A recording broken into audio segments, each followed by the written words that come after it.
Hello, everybody. Hello. Hello. Hello! Welcome back to Ghostlight. It's Thursday, and you know what that means. It's time for the Shattered God. Here with all of my friends. How's everyone doing today? Good. Nervous? Excited? Great. Ready?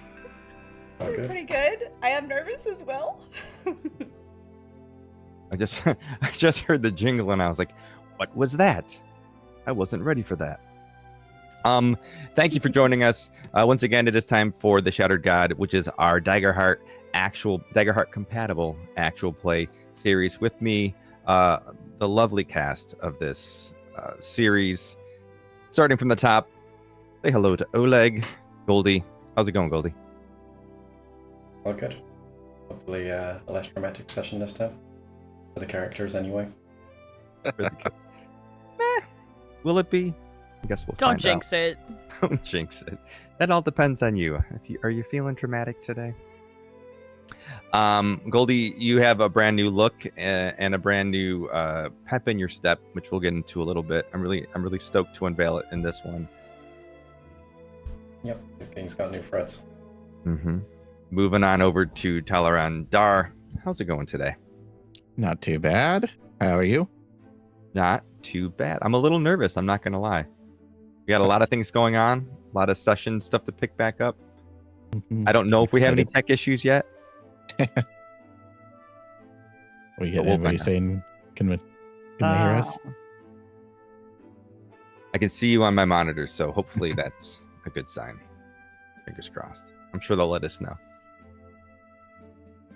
All right, moving over to Throg. What's going on, Mac? Oh, nothing. Ready? Figure out-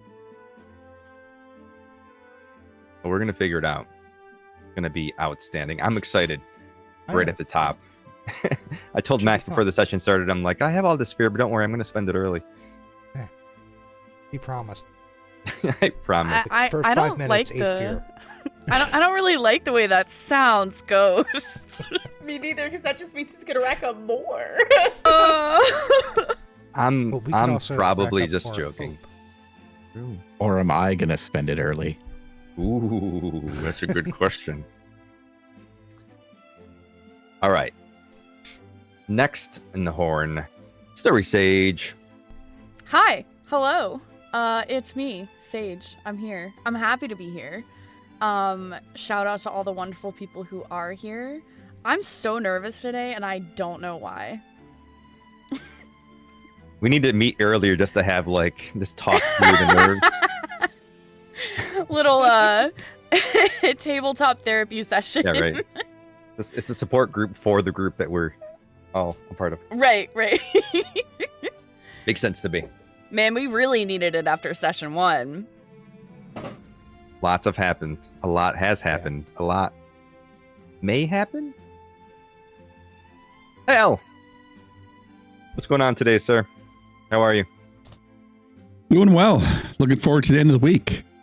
And it starts now. So I'm happy to be here with all these lovely people. And especially you, Ghost. It's always great to have you. Looking forward to the end of the week because tomorrow is, if I'm not mistaken, Oons Day over on Solid 10. That is right. If I was Yes, a sir. better Twitcher, I would head on over and do the Solid thing that I set up. Look at that, it works. Check that out. Link is in the chat.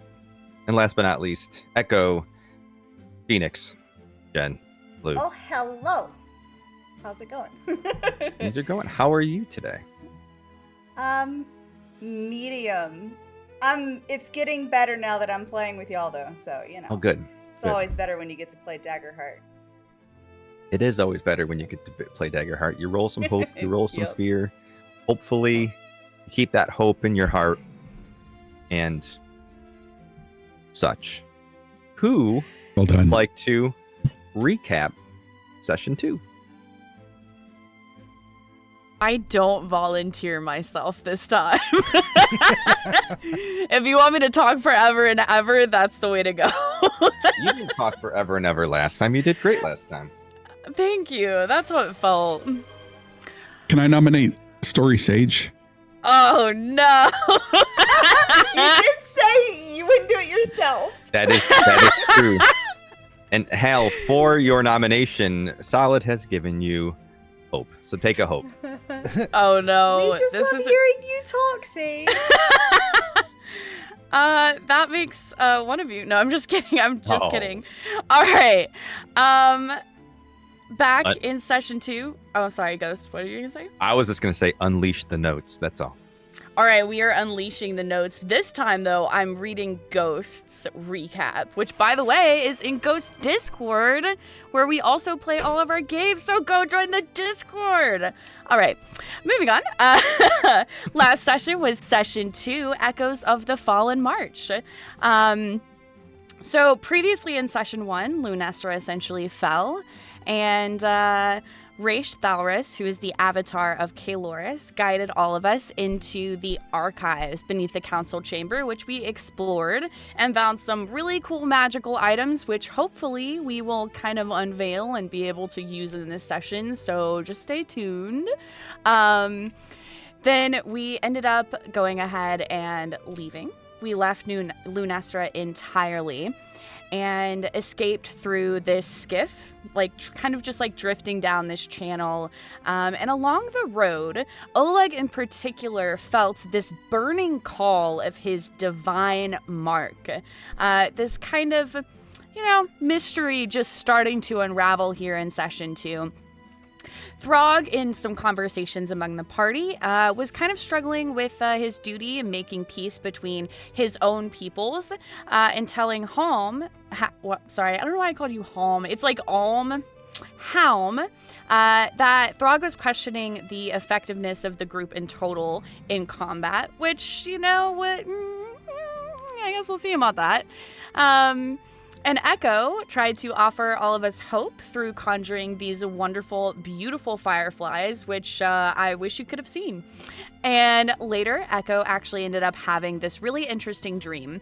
And it was very interesting because in this dream, Echo dreamt of his home being essentially ravaged and consumed by the dark god, the shattered god, possibly, yes?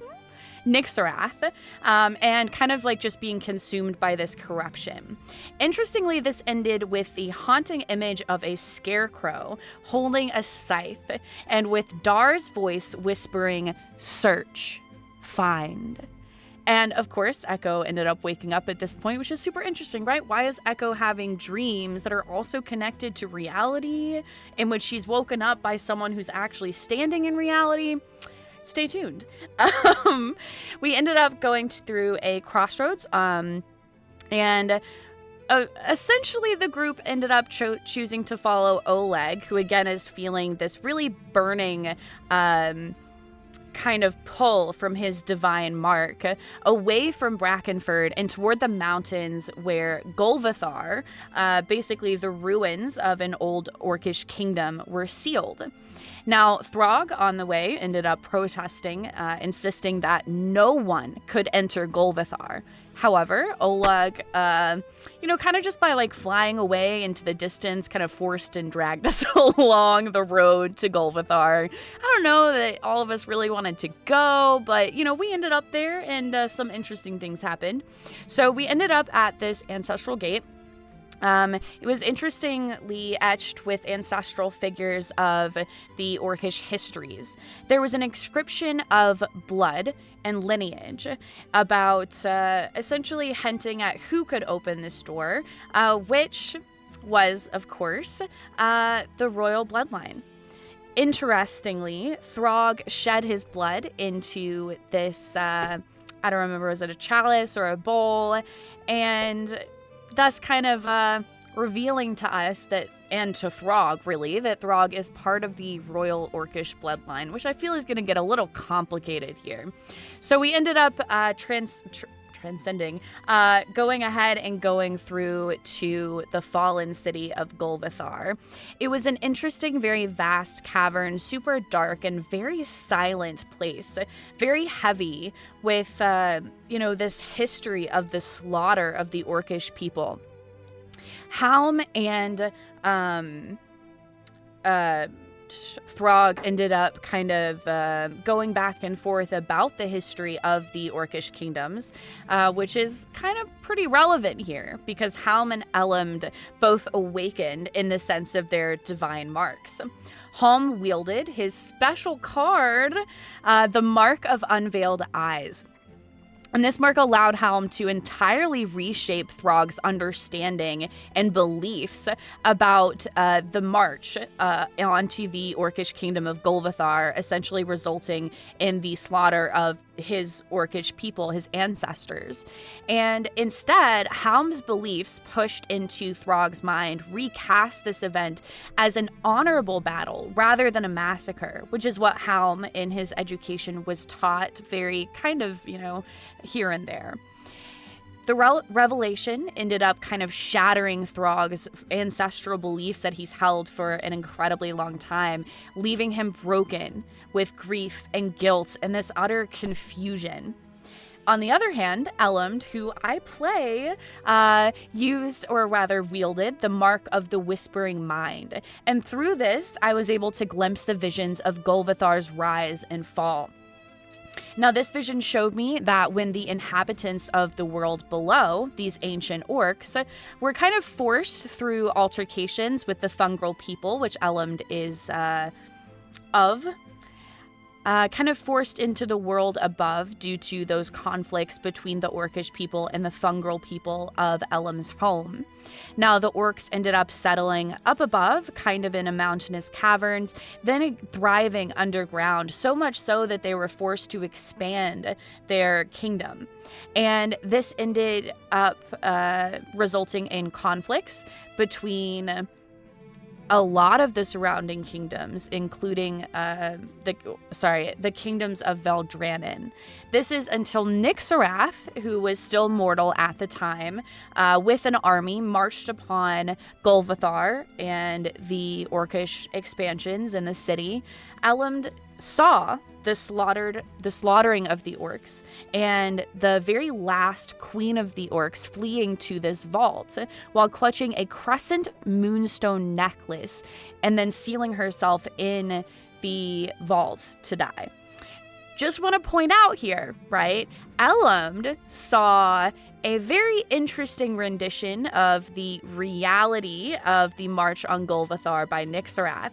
This is the reality that Throg was previously aware of before Hound used his very warped version of history, always written by the victors, right? That it was an honorable march. So while I saw the truth, and now I know the truth, Throg's over there believing something that is entirely against his upbringing and also like a total lie as far as we know. At this point, we ended up using another blood seal, of course, through Throg, to enter into the Queen's Vault. There was a lot of gold and a lot of treasure, but at the center, in the back, lay the skeletal remains of Golvathar's last queen, whom Elam saw in their vision. And again, this queen was clutching, as in Elam's vision, a rough-cut crescent moonstone. Now, Oleg originally approached the pendant. A couple of people. We had a couple of people approach the pendant and ended up failing due to this burning sensation. Obviously, the crescent wasn't meant for them. However, when Oleg approaches the pendant, the burning feeling in his divine mark that he's been experiencing this entire session kind of eased. The chamber ends up filling with just an overwhelming light and late radiance. And then Solaris, the sun god, appears within this space. Now this light, right? It's light, but it's not very comfortable. It's rather heavy with sorrow and judgment. The pendant's origin is then revealed by Solaris herself. It was apparently once a gift from Solaris to a gift of love to Lua. And Lua at the time was a mortal priestess of Shanloon devoted to Ulthara. However, this stone, which was crafted from the moons, was also forged to reflect Solaris's brilliance. And now, however, it's a symbol of Lua's betrayal. It's proof of Lua's choice to weaken the veil and release Nyxarath, thus, of course, allying herself with Nyxarath. So Solaris ends up turning to Oleg, right? Kind of telling and explaining to Oleg exactly why Lua had marked him, saying that this isn't because Oleg was a knight, but because he mirrored her own betrayal, that he was a knight of betrayal, a knight of the betrayer Lua. His past was brought forward, how he once fought under a Corvallis banner, turning his blade against his own kin. How he later cast aside the war, only to find shelter with Rhett, Mira, their daughter Lena. Now, however, this kindness of this family was their undoing. Hunters came for them, not for them, but in trying to find Oleg himself, and ended up slaughtering this family in punishment. And their blood, the blood of those who protected Oleg, became the price of his survival. Oleg now, with Solaris's explanation, this judgment, is exposed before his companions, our party, this truth heavy on all of our hearts. Suddenly we are aware of the weight of the betrayal of his people, of the family that sheltered him. Now the moment landed hardest on Dar, who watched Oleg's past uncovered and stirred his own wounds, which, we're not really sure of yet. So again, stay tuned. Betrayal was not necessarily a history to Dar, but a living scar, something alive and present in him today. The revelation of Oleg's betrayal made his bond with Solaris feel unresolved, as though one betrayal had simply been traded for another. Still, he accepted the choice that was placed before him. And instead of Lua's mark, Solaris replaced that mark with the Solaris's own. Oleg transformed. His fur brightened from his own color, his wings transformed, and the darkness was stripped from his form and replaced by calm. He rose not as Lua's chosen, but as Solaris's reflection, the avatar of the moon. But even in this brilliance of Oleg's transformation, the silence of his betrayal echoes among the party, an unspoken weight that none of us can shake. After that, who can anyone trust? In the aftermath, Raish Raish appeared. Thalris, thank you. Raish Thalris appeared, bemused to find the group that had already uncovered the first scar. We make our way out of Golvathar, and Olog and Throg bury the remains of the Orcish queen who was the last of her kind. But we're heading down the mountain to the nearby town of Brackenford, which, despite all of our attempts to go there first, we're going there last. Great. I'm just kidding. We made it there. That's what's important. Right, we made it. We did it. In the tavern and over a pint, the party reflect on their visions, piecing together where the divine scars might lie. In this discussion with Raish, who offered insights, we got the suggestions or the ideas of possibly going to the capital city of Ragos, to Caer'thala, which is Helm's homeland, or to the forests of Aelfwyn. Raish also pressed Elend to study the Dawnfire. This is the Book of the Dawnfire, which holds some interesting histories that Raish Thalris himself wrote, and Raish translated this for Elend in Elem's original language so that Elend was able to kind of study this book further. And hopefully this might help our party in the choices that we are coming to face here in Session 3 and moving forward in our campaign.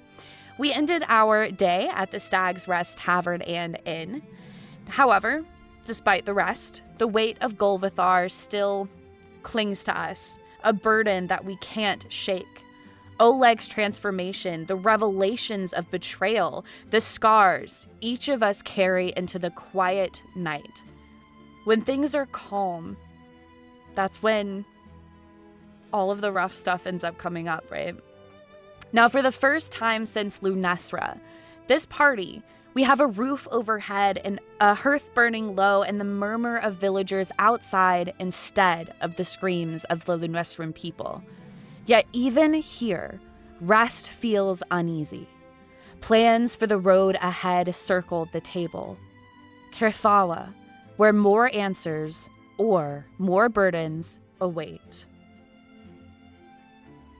Thank you, story stage. Well done. Well done. Thank you. Can anybody tell me what they forgot? Nothing. It was very thorough. Very thorough. Thank you. I feel like Echo was just sitting in the barrel for part of it. Ha! I really feel like I should have read my own notes, so next time. You're like, because there were definitely things that you missed, is what you're saying. Yeah. Ghost over here only wants you guys to know certain information, all right? Any alibis? Anyone have anything to add before we play the intro?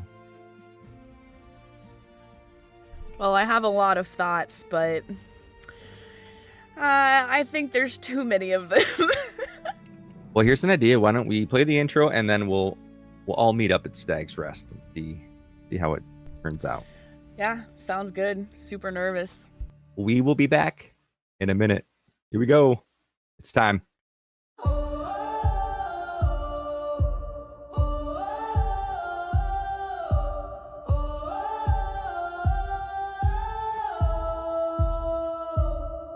There's a crack in the sky where the stars used to be, and the prayers that we whispered now fall at our feet.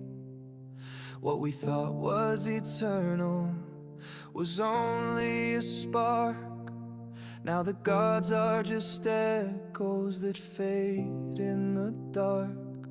But I still hear a voice like a fire in the rain, saying, go on, remember, don't let this be in vain. We were born from the ashes, we rise from the pain, carving names into silence, rewriting the flame. If the heavens are breaking, then we'll stand where they fell. We are more than their echoes.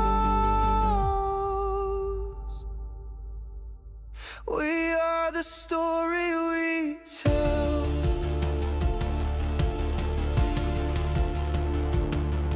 We were marked in the night by a hand we don't know, with a burden we carry but never let show.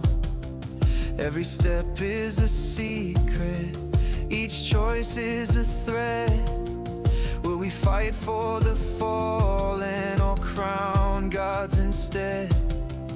And it's more than a fate, it's a promise we keep. In the ruins of faith, we still dream when we sleep. We were born from the ashes, we rise from the pain, carving names into silence, rewriting the flame. If the sky comes apart, then we'll ring out the bell. We are the ones who remember where the light once fell. And we are back. Once again, thank you for hanging out with us today. As we dive in to Session 3, the Stormsong of Dawnspire, Part 1. Excuse me? What? Being optimistic and not not saying how many parts. Part 1. So, when we last left off, Raish, as Sage mentioned, disappeared at the bar at Stag's Rest. You have this room that you're in, this place available to you, and the night finds you seated in the bar. It's Brackenford's lone sanctuary of firelight and ale. The timbered walls groan in the wind, but inside, it's warm. The air thick with venison stew, smoke from the hearth, and a constant hush of voices. Tonight, however, that hush, that murmur, belongs to you. Word of your journey into Golvathar has spread through the village, even as late as it is. It spread like fire on dry pine. Farmers, hunters, weary travelers lean in close, mugs forgotten as you recount the ancient halls you traversed. The darkness that swallowed your every step, the weight of the dead pressing in from stone and shadow. For most of these mountain folks, Golvathar is a bit of a myth. A large stone slab in the mountainside. A place whispered to frighten children. But hearing it from your lips is like listening to ghosts speak truth. Every detail lands like a spark in the silence, filling the room with awe, dread, and something unspoken. Hope. Hope that you have returned from such a venture when many might have not. Oleg, you feel a little lighter tonight, as though a weight you've carried for years have finally slipped from your shoulders. The shadows of your past don't cling quite so tightly, and for the moment, you can almost breathe.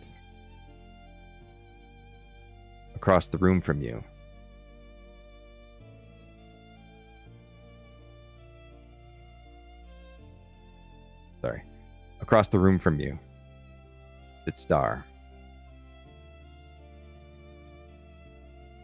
In silence, fists clenched around a drink that he's holding really rather ceremoniously, as if just to fit in.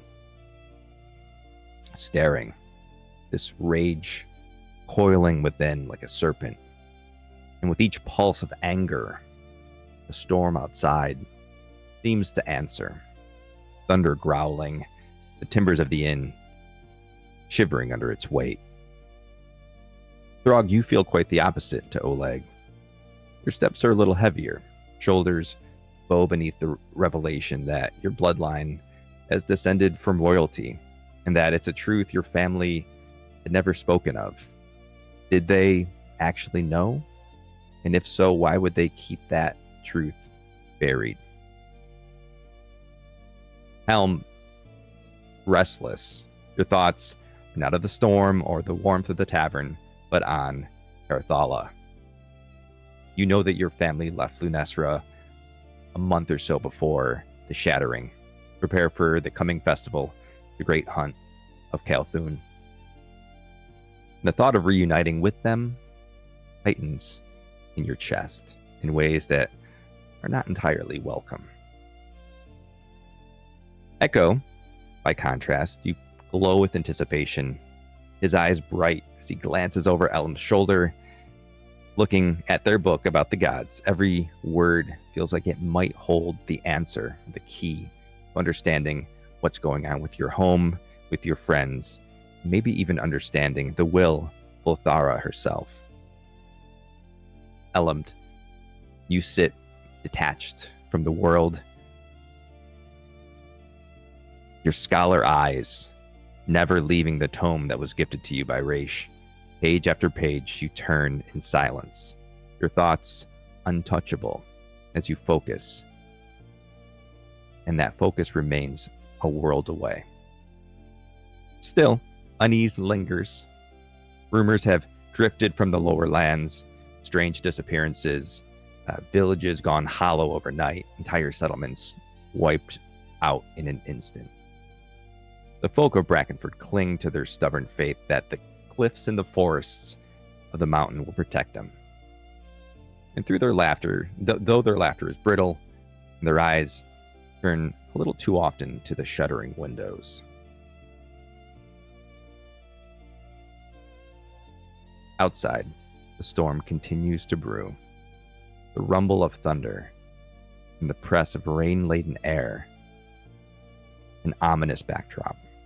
Clouds coil against the peaks, lightning flashing faintly behind them like veins of a fire. Yet here, within the Stag's Rest, there's time for drink, for talk, for whatever bonds or silences weigh upon you.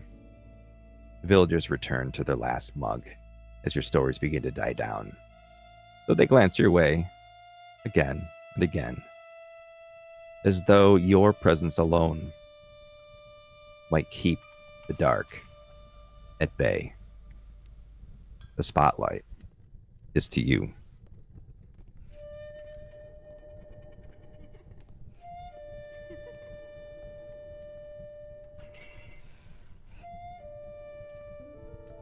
I mean, Echo is still focused on the text.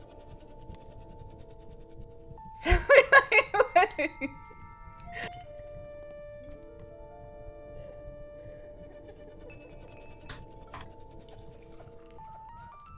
Oleg orders. Get another drink from the bar. I assume he's deep into his mugs by now. You see the barkeep pays no mind, slides you another tankard of ale. Doesn't even ask for money in return. He's just sliding them your way now.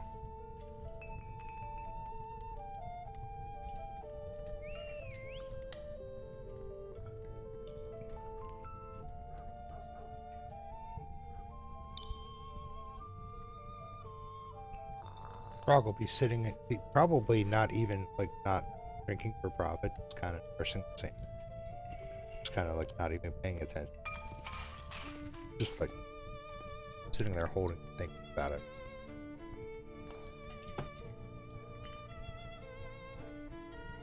Tolerant, where's Dar in this moment? What is Dar doing? Basically just as you described, sitting at whatever table, watching Oleg, eyes flashing when the lightning outside flashes,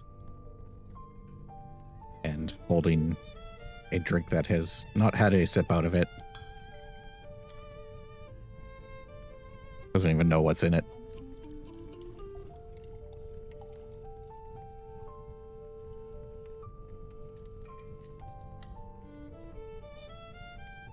At which point Oleg nudges Throg and says, so, would you rather be hunted forever by an unkillable, incredibly slow zombie, or permanently haunted by an incredibly polite ghost?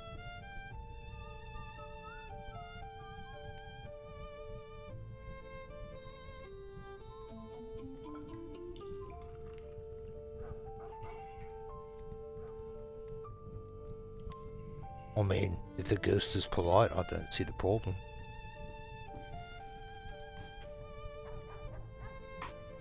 But he's gonna have a lot to say, surely. I mean,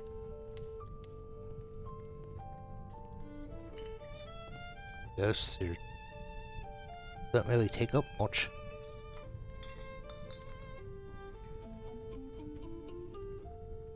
Just occasional conversation, I guess, or constant conversation. But I mean, and he'll look over in Echo's direction when he says constant conversation. I mean, there's worse things you have to deal with, I suppose. And then he'll take a sip, like probably like the first sip he's taken of his ale in hours.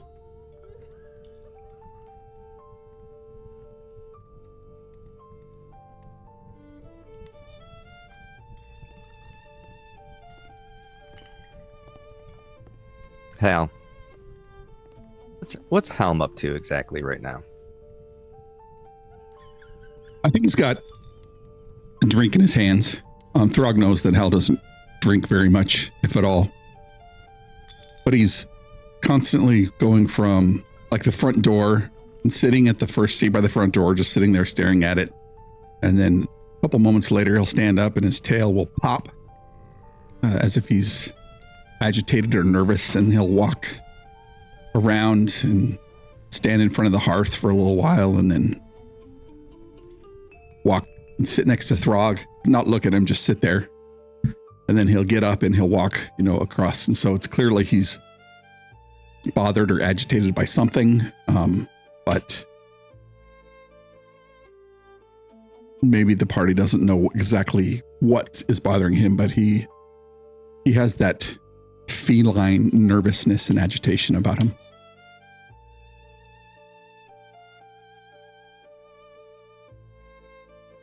You see the bartender keeping his eye on you, noticing your pacing, your nervous energy, and he looks over at Oleg and says, "Your friend there, is he... Does he need some help? He's making the whole room nervous."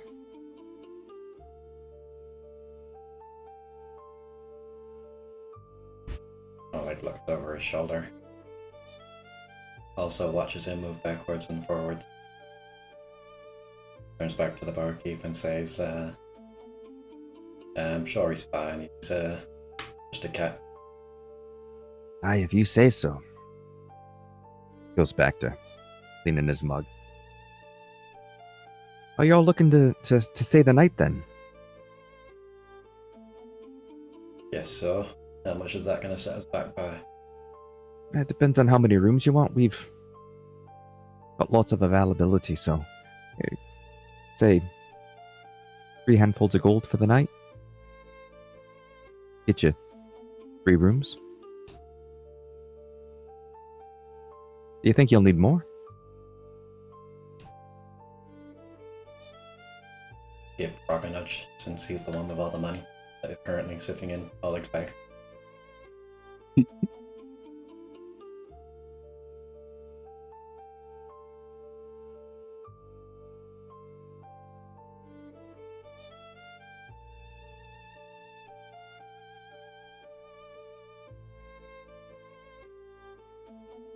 Can you hear him, Dark?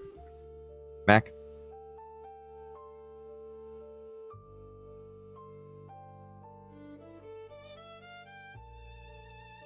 I'm sorry, what was that? He was asking about spending your money. Spending all the gold in his bag. That's, yours.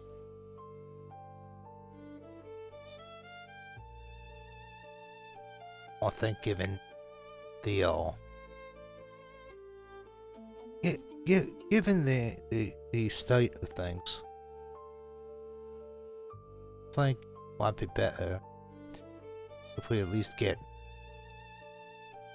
one room, if we can get a room apiece, which, if I understand correctly, would be 5 handfuls. I think we could spare that for the moment. Oh, yeah, well, I mean, we certainly have the room. But 1, 2, 3, 4, 5. Does the Scarecrow one need a room? Or are you not counting him? Oh, I'm counting all of them. Oh, all right, so there's 6 of you then. I figured, after 6 you would have a discount. Echo looks over and says, "But I want to be with the book, so There you go. I'm just gonna stay with, Ellen. It's fine." Yeah, right. You can, if you want to make a presence check, to see if you can convince Barkeep to give you a free room. If I knock this out of the park, get all of them free. We shall see. Alright. Can Oleg assist by giving the barkeep a stern look and twitching his wings a little bit? Maybe his mustache too. Spend that hope. Oh, am I getting a, Advantage, yeah. Okay, wait, let me go back.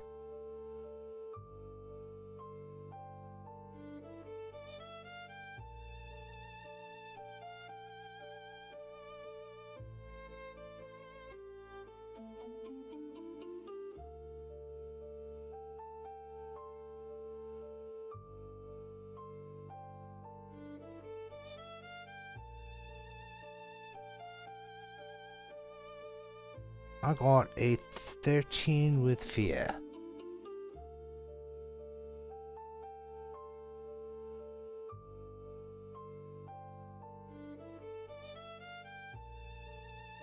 Oh, I seem to have forgotten.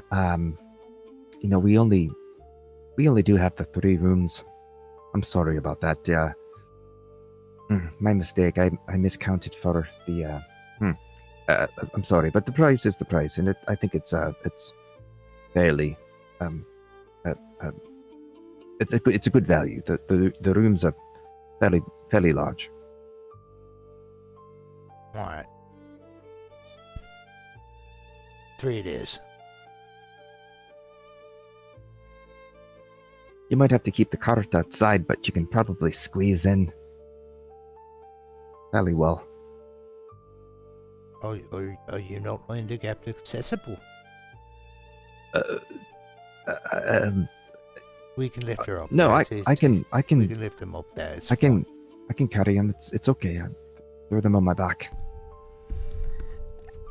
Elmd at this point, for the first time in this entire night, looks up from the Book of the Dawnfire and gives the bartender like this utter like blood-eyed like stare.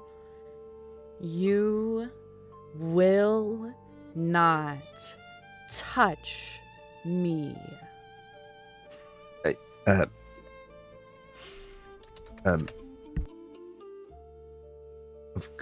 This would be a finesse roll? Is it? Or Control. is it presence? Presence makes more sense. I'm looking at I'm like, control. Let's go presence. Okay. So, just rolling straight.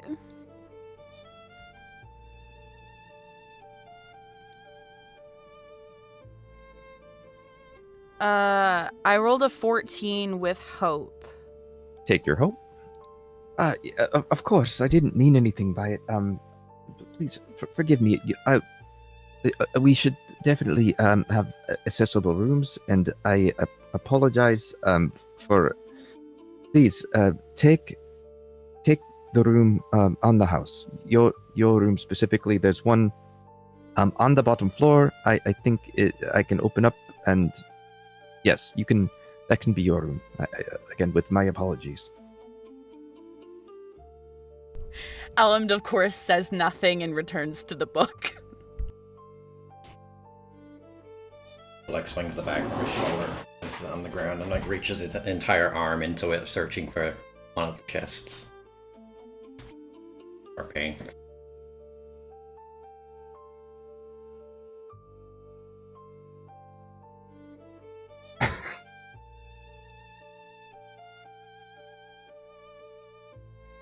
He reaches his arm out. Sorry, I was laughing at Sage's. Yes, his accent is everywhere. He reaches his arm out and takes the gold and puts away. Issues out some keys and then directs you to where the stairs are.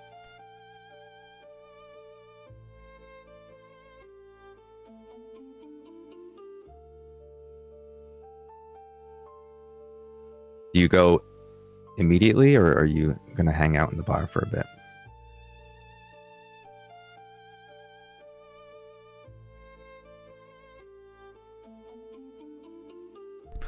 I think we'll let everybody know that we have the rooms.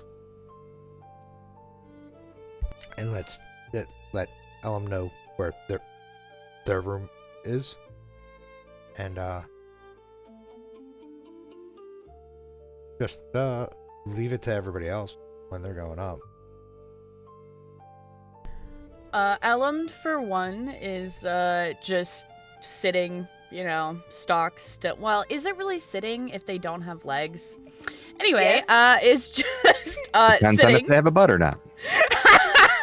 I Right? mean, That's what I was they're thinking. kind of like a mushroom. So anyway, Elmd is just sitting stock still at the table, entirely absorbed in the Book of the Dawnfire, and is just gonna sit there and continue to read this book that is now interpreted in their language.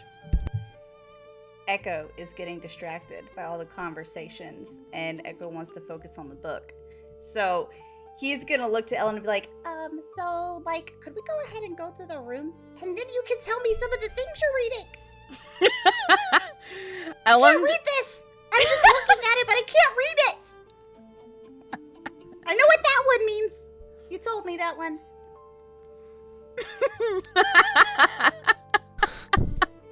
It's the. Yeah, it's like the most useless word. Like, you could just take all of them out and you wouldn't still have all of the good information. Ellum looks at Moss.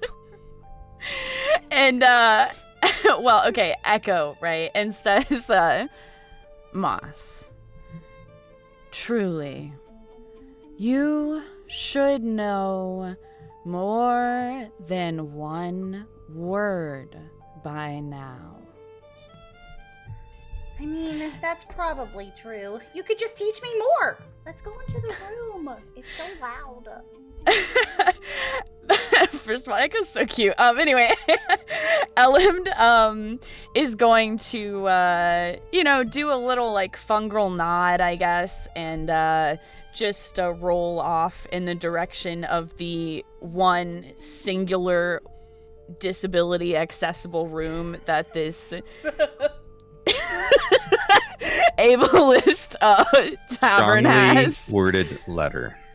Yeah, right, exactly. 1-star review on whatever the version of Yelp they have. Right.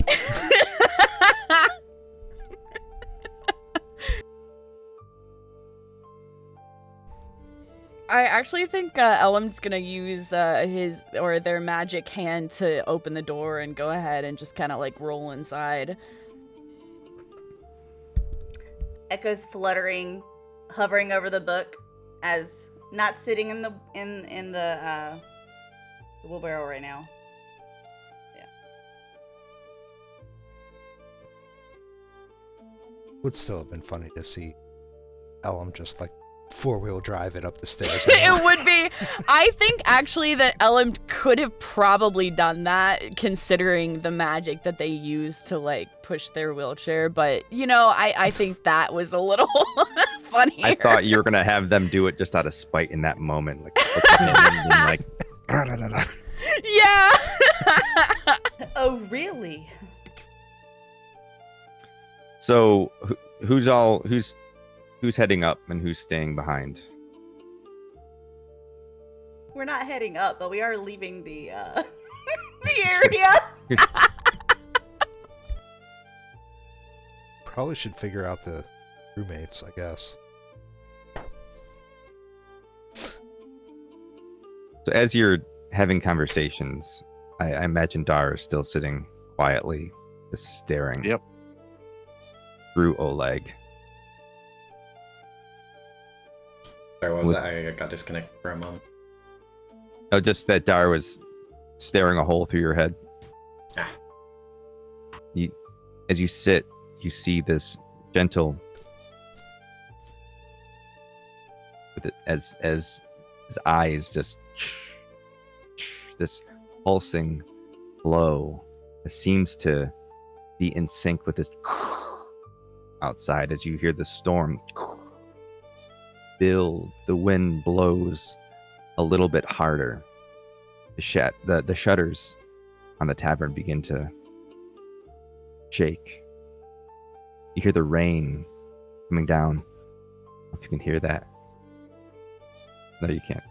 Much harder, as the storm appears to really be picking up.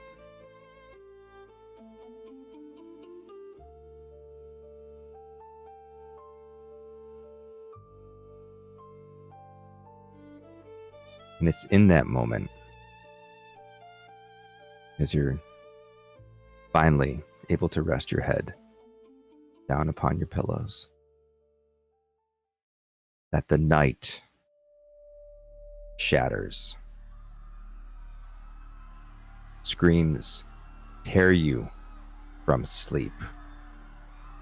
Not the playful drunken song of the inn, but raw cries of terror. In the courtyard below, Brackenford is ablaze with chaos. Suddenly, From the tree line, wave after wave of these shattered souls pour into the streets.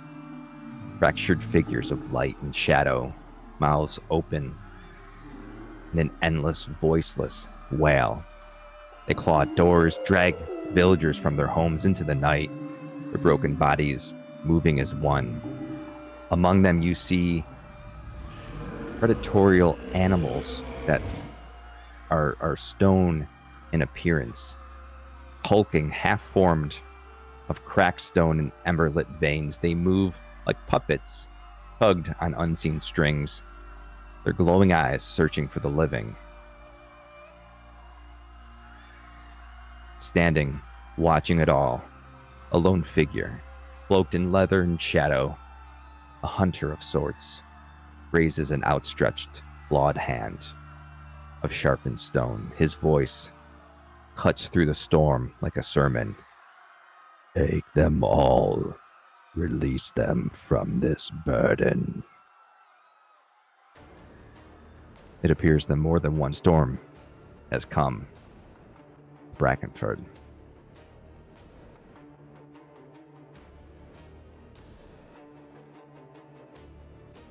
As you rush down the stairs, or out of your room, which is on the first floor, and into the courtyard, you're standing on the step of the inn,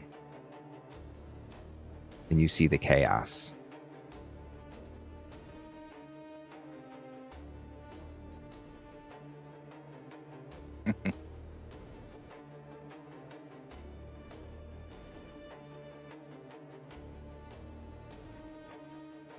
Let me.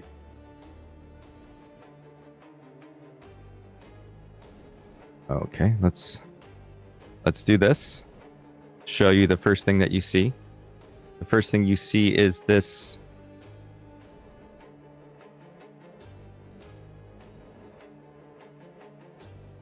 in the dark, sort of this predatory animal. Oops. Appearing to pull a townsperson out of their home. So you want to jump from your window. Okay. Do you want to make a roll for it, or do you want to just go to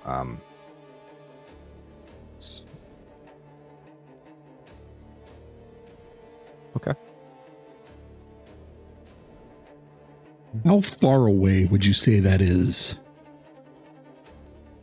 From the from that particular enemy? Yes. I would say that is, sorry, I'm just trying to get my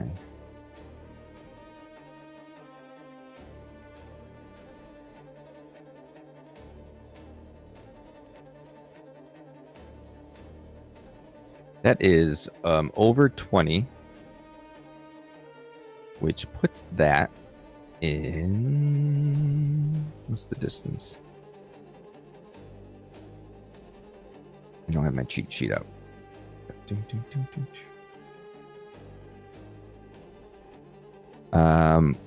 Far, so it's 5 per tile, so it's just outside. It's very far range. Okay. Can I walk forward into the shadow and then use my ability Shadow Stepper? So if I move forward, 20 paces ish? Would I be considered in far range instead of very far range? I can shadow step into anything within very far range, or excuse me, far range. Let's see. You can go.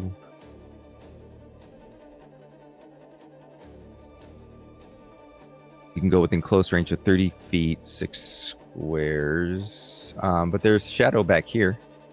You want to try to get there, but you need to get closer to them, right? I need to get closer to them. All right, so you can go. You can go about this far. Can you see that? Okay. Yeah. Okay. Or you can roll.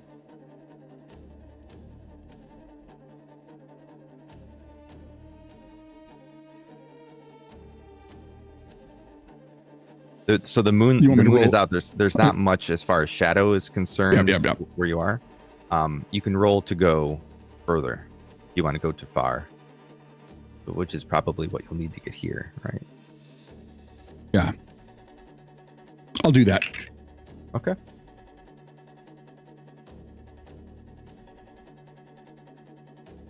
All right. Agility, you say? Mm-hmm.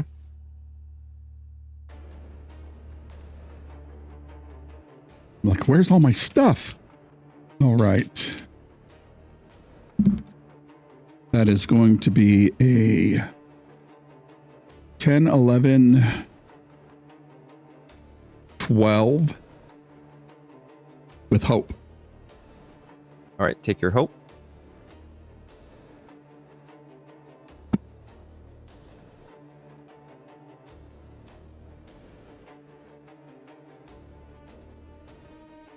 So that gets you to this shadow.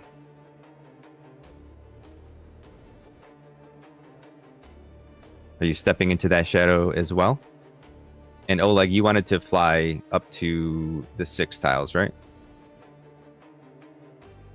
And you want to stay flying, I assume. Huh. I'll just hunker down in the corner in that shadow where I ran to. Okay.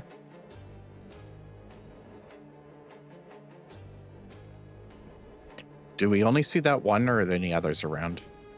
Well, you see there are some enemies over this way, which are probably within, you can see them from there.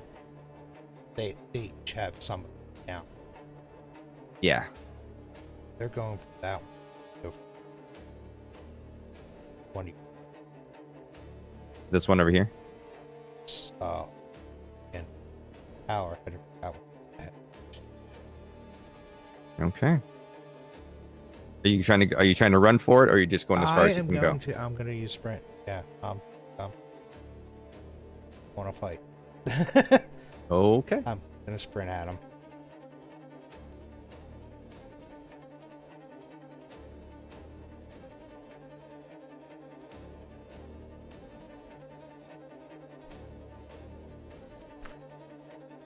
Hit a roll. Yep. Roll for it. Roll agility. DC, because it's just flat in the open, DC is just 10.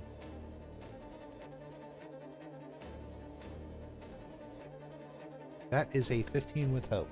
I just realized that our game audio isn't playing. A 15 with hope. Take your hope.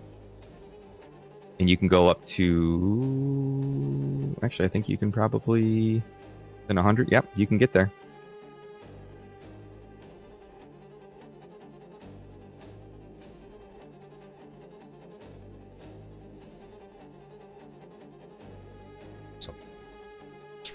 I have something that's very...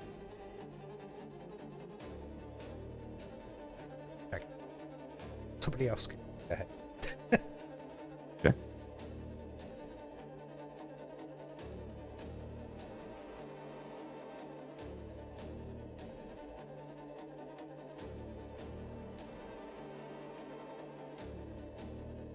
Spotlight's still with you. Oh, so you got it? With the players, with our you all. party. Yeah, with the party. Yeah. I can take one if nobody else has anything right now.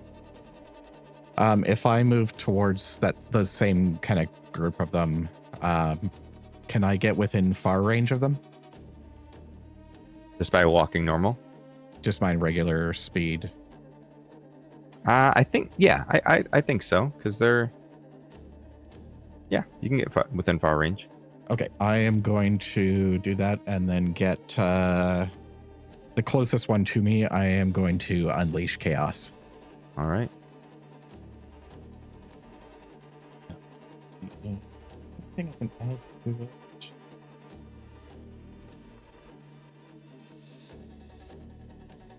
Yeah, I'll just do a regular one. And that is...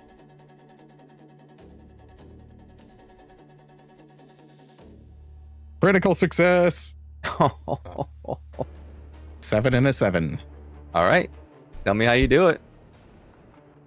All right, so yeah, I've got the electricity coming in, or like coming out of one hand and building up, and I'll lift my other hand, and that one starts to build up as well.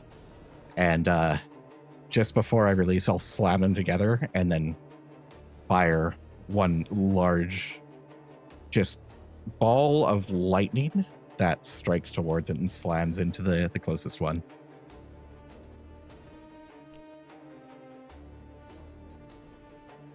I learned a new trick. All right.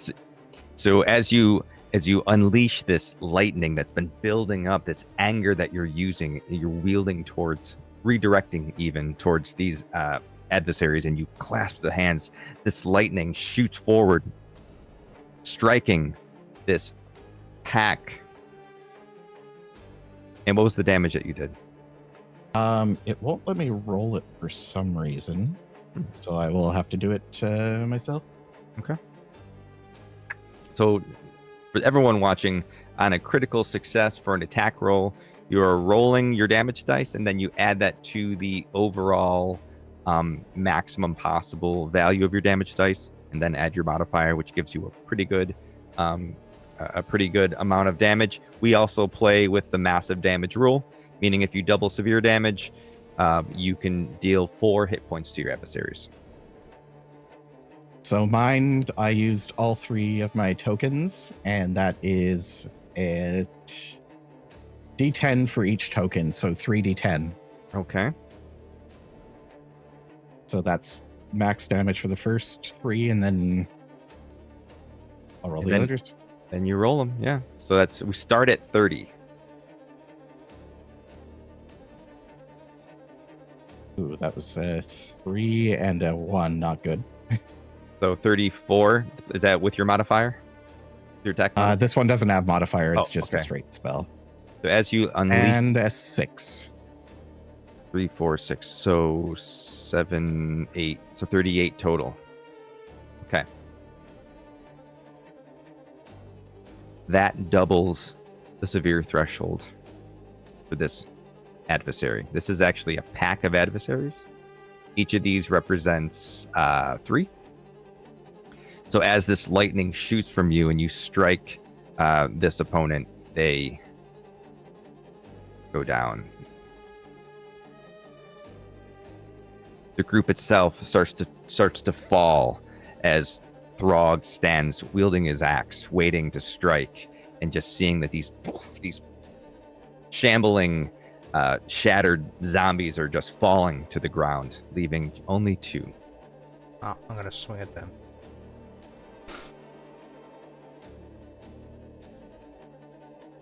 All right, so you have to get a little bit closer. You're gonna move in. Yep, I'll move in. I'll stand on the ones that are already down rather than the townsperson. All right, you are there.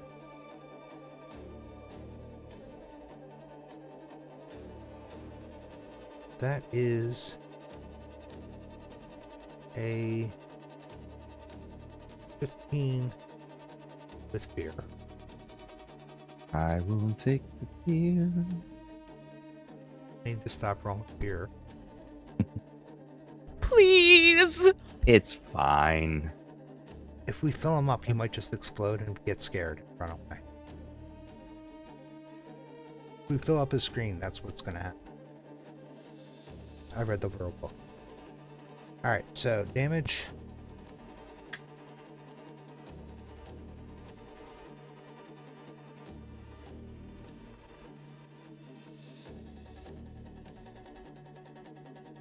The damage rolls, I get a crit on. I get 2/7. So it's 18. All right, so 18. As you tell me how you do it. As I see the lightning hit the 2 groups, I step onto them and just kind of grin at the other ones and flip my sword upside down, or flip my axe upside down, and golf swing them up out of my way. So as you swing upward, you see this pack of them also. As all of these shattered beings are falling down, they're just losing their form and just ending as a pile of rubble And they are the same. They shatter, they fall to the ground. You see this light lavender glow left behind in the wake of all of the shattered rubble. Is it just a glow, or is it like a spirit, or is it just a? It's like some of the rock, some of the remaining rock behind. There's like a little fragment of rock that's glowing. Is the person on the ground alive or dead? The person on the ground is alive. All right, I'm gonna help them up and point at the tavern and say, "Go." You could do that, but it's my turn. Oh. I am afraid. I am very afraid. And a lot of fear is going to get used. I'm going to spotlight this adversary, who's going to. You're not in the shadow, right, Hal? Yeah, I said I ducked into the shadow and was going to hide in there. Oh, you did duck into. Yeah. So he can't see you. So he's gonna. This guy's gonna go towards. Gonna go towards Oleg.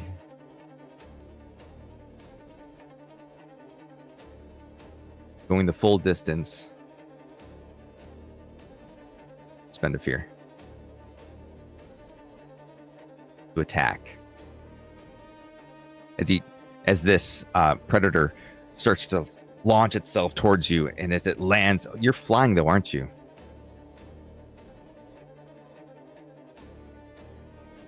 Oh, okay. So you're just sort of hovering. All right. So he is gonna make an attack.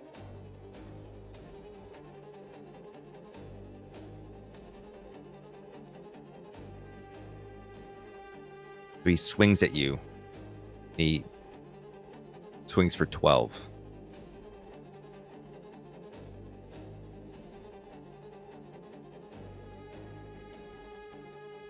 So as he swings and starts chomping and swiping at you, recognizing the danger that you all pose. Also, just because you're a mortal being and that's what they're here to focus on, he swings at you for 21 damage.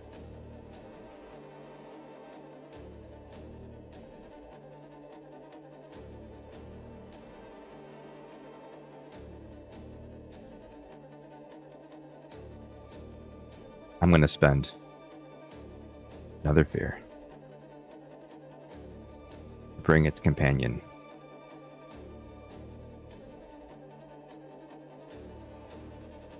Here. I'm going to spend another fear. Bring this group. Who? Was that 9?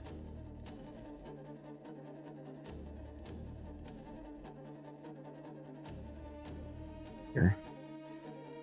I'm going to spend another fear. Oh, I forget where it is when I do it. Bring this guy here. A little closer.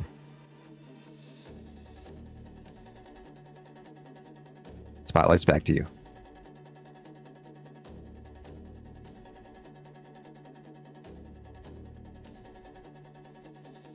Question. Yes.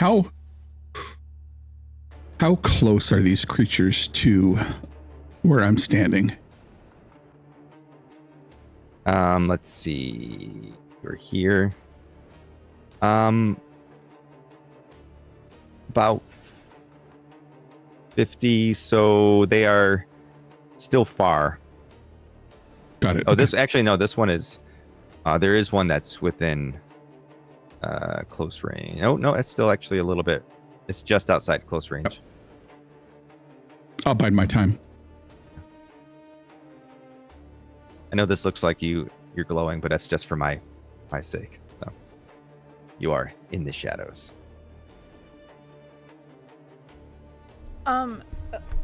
Can I just request, like, I'm just getting confused about the map and where everything is, and it's so dark to me, and I'm just like losing track of everything.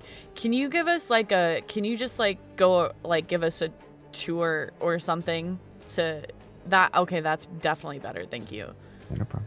Can you tell us where everyone is, please? Sure. So you are all on the step. This is the Stag's Rest Inn. So actually, it's just you and Echo left. Dar is moved to this intersection where they launch their attack. Frog is still standing by that rubble of the downed, shattered over there. Oleg is standing face to face with this stone wraith. This one is starting to approach him as well. These shattered zombies are walking their way in. And then this hunter is also moving in on your group. And Helm is over here. Okay, In the shadows. got it. Thank you so much. No problem.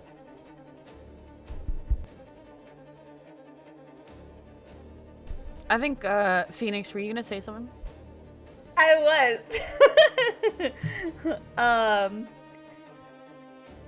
I was gonna ask if the zombies that are coming in on the side, are they within far range of me?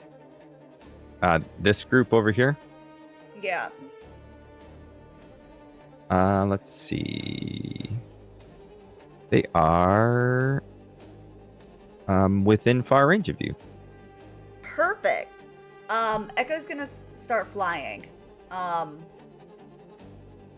Which it doesn't cost anything to start flying. And then cast Vicious Entangle, and I'm Okay. gonna also spend a hope to. I'll have to do a roll. Okay. Well, I guess we need to see. I guess if it hits first. Honestly, okay. So let's see if it hits first. Okay. But my plan is to spend a hope to entangle another one of the zombies too. So I Alright. can entangle like 2 things. Well, just so that you know, these are essentially. This is a horde, so they essentially are just all together. So when you I attack them, you sort of understand. yeah. You know what? I think I want to. If I need to move a little closer, I will. I want to get the animal creature that's further away. This one. I want to wrap them up. So, I don't know how far they are, but if I need to move a little closer, I will. I think you're probably still okay. Let's see. It looks like it's Yeah, you're still okay. okay. Cool. Then For far range, right? yes, Okay. yes. All right. Okay.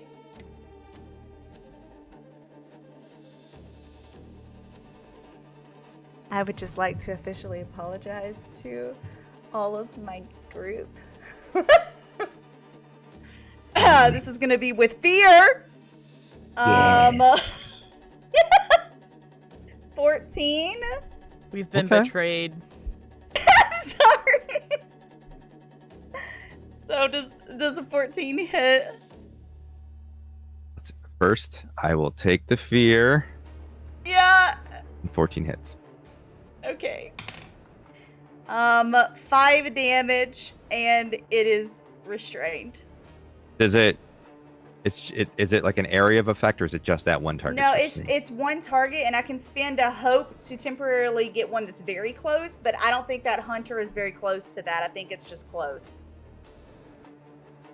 You can spend a. You said to get if they're very close to you or to If them. they're very close to the enemy, like if it was very close to the tiger thing, then I could get the hunter. But I think that that's not very close, is it? We can call it. It's about 10 feet. Oh, okay. Then I would love to spend a hope Okay. to also restrain that guy. All right. So both of these are restrained. Mm-hmm. That damage doesn't go to that guy though. It's just Okay. I'm gonna paint them green because they're entangled by vines, right? yes, vines. Okay. So they are And currently sorry about that, guys. they are restrained. So the spotlight's back to me. I'm sorry, you rolled with fear. So as you, never mind. Spotlight's to me. So I'm gonna go. So I'm gonna move these folks closer to your group over here.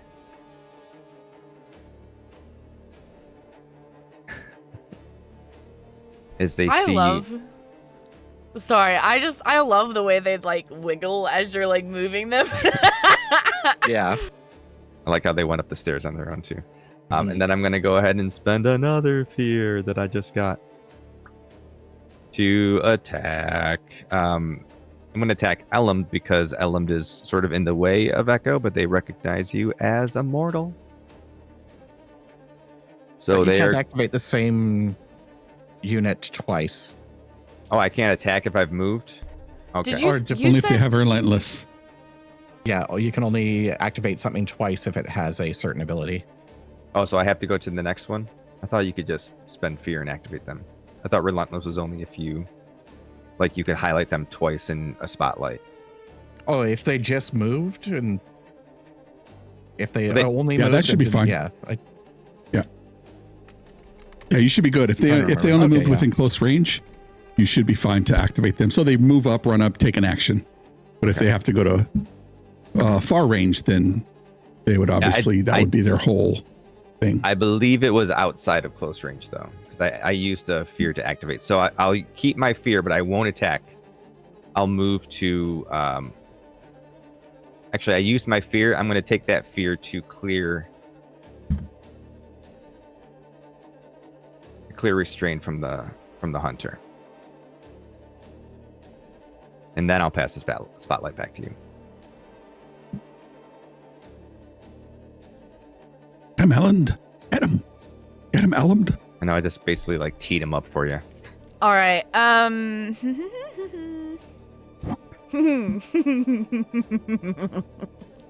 Wow. Sorry. Who is the closest person to me? I would say this guy up here on the platform. This one right here on the platform. Yes. Echo just got some hope from Dirty Rollers. Yes, let's go. Thank you.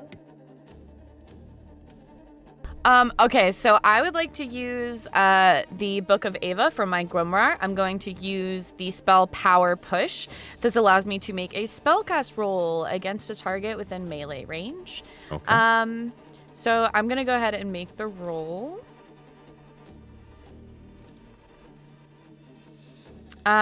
Critical success. Nice. So this creature is now not only knocked back to far range, but I am going to roll for damage. Okay. Wait, I don't think I did that right. Hold on. Wait, what?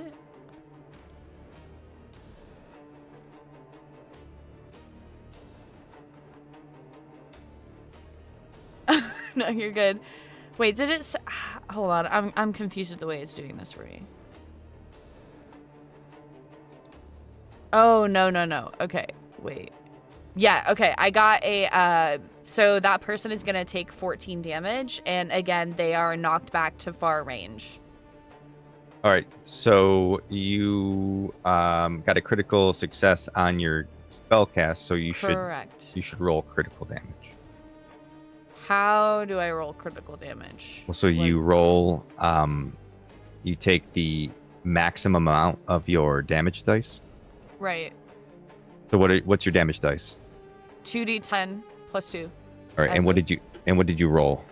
I rolled a 14. And that's with the plus 2? Yes. All right. Not that I should be doing this to myself. So your damage is actually 24. Hold on. I'm so sorry. Wait. Why is it 24? You Okay, said so I 34. I'm sorry. 30. Oh, 34. 2d10. You're right. I'm sorry. Yeah, 34. okay. Sorry. So 24 is double the severe threshold of this. So just so I remember, if you roll a critical success on your like a 2 attack roll, whatever it's called in Daggerheart, your damage is going to be whatever your regular damage is plus your maximum damage that you can roll. Yep. Okay, awesome. Thank Yep. you. So yeah, that is 30. Yeah. Wait. Wait, so 22 plus 14 is 32 plus 2. Only the 34. max damage from the dice, not your Not additional. the. Yep. Yeah, Got it. plus 2. Got it. Yeah. All Yeah, right, so 32. you take your maximum amount, your roll, and then you add your modifier. So more than enough. So this group is going to get thrown back to here. Yee. So tell me how you're doing this. How do you picture this occurring? I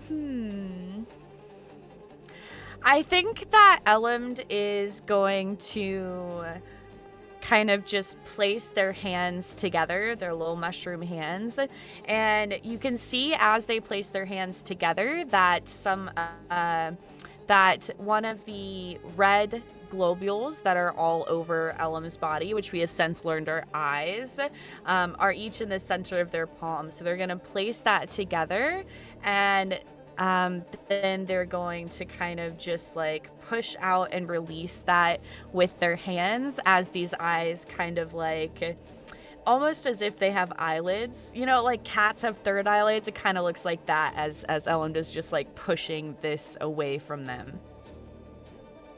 So as they go flying back, and as they hit, you see 4 of these shattered zombies. As they hit the ground, they completely shatter into rubble.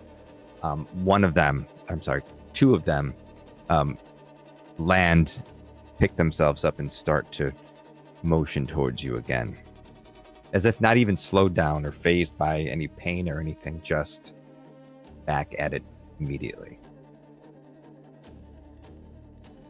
And your attack roll was with hope. Let me It's go a crit. check. Oh, it's a crit. That's right. I'm sorry. Yeah, it was a That's crit. right. Okay. So you also take a hope and clear a stress, and that goes as well for Dar from earlier. Sorry. I couldn't do either. Oh, you're like, I'm full and I don't need it. All right. Outstanding. All right. Still with you. The players. Who's got something? Who's the nearest character or the nearest enemy? I think the nearest enemy to you is probably The one that Oleg's fighting, right? yeah.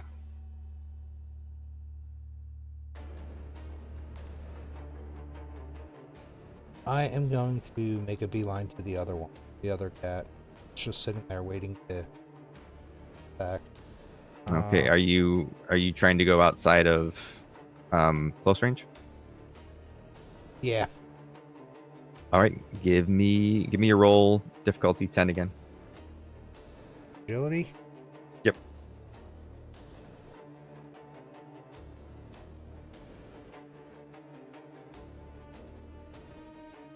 Asian. Nope, that's not for this. This is for. Okay.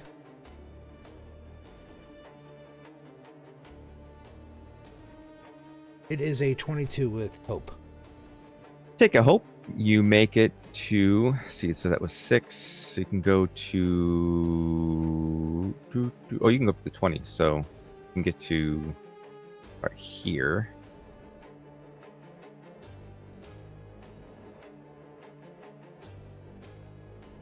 But you can go to very far range too if you've rolled right.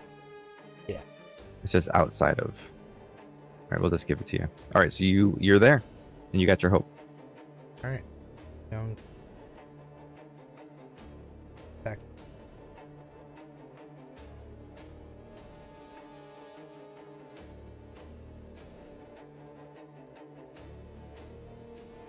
Critical. Oh man. Let's go. Golly. So that is 2d8 plus 4 for the critical damage. All right, so roll your 2d8 plus 4, and then add 16 to it.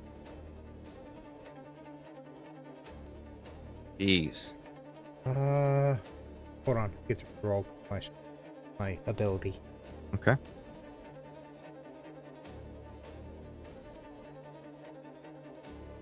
Okay. 15. Plus. Okay. Plus 16. So 31. Okay. Plus That 4. is plus 35. 31 plus 4, 35. All right. So that is. What is soup? That is. That is soup.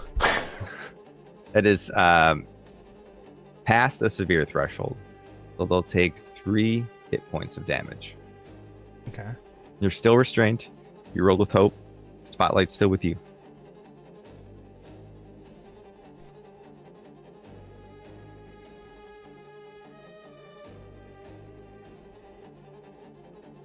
There's like basically unending waves, right? What you see right now is what we have. But you don't know what's like on the outskirts of town. All right. I'll just wait until something else happens. I want to hug the spotlight. Okay.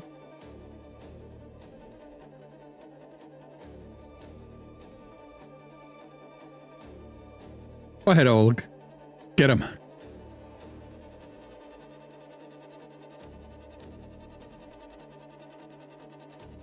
Okay.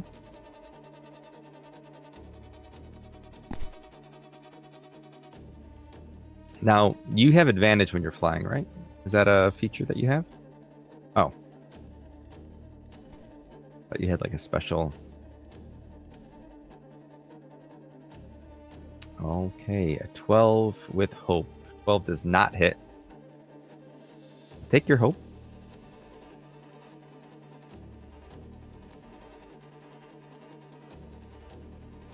And as you fail a roll, I'll take that spotlight back.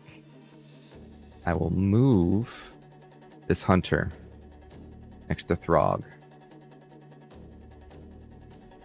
Targeting you. I'm going to spend a fear to use a fear feature. Targeting me or Oleg? Oh, you, Throg. Okay. I'm going to use Deathlock. To curse a target within very close range with necrotic deathlock until the end of the scene. Attacks made by this adversary against Throg will deal direct damage. This adversary can only maintain 1 deathlock at a time.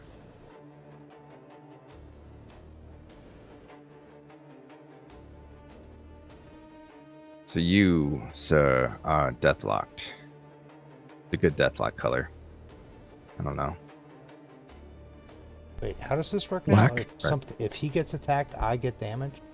No, if this guy attacks you, you take direct damage. Direct damage is damage that you can't use armor slots to get away from.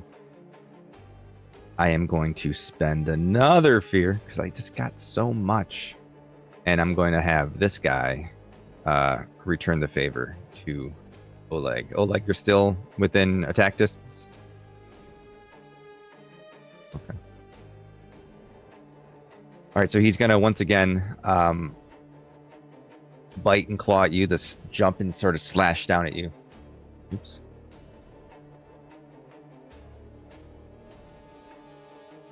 He strikes for 17. Dealing 22 damage.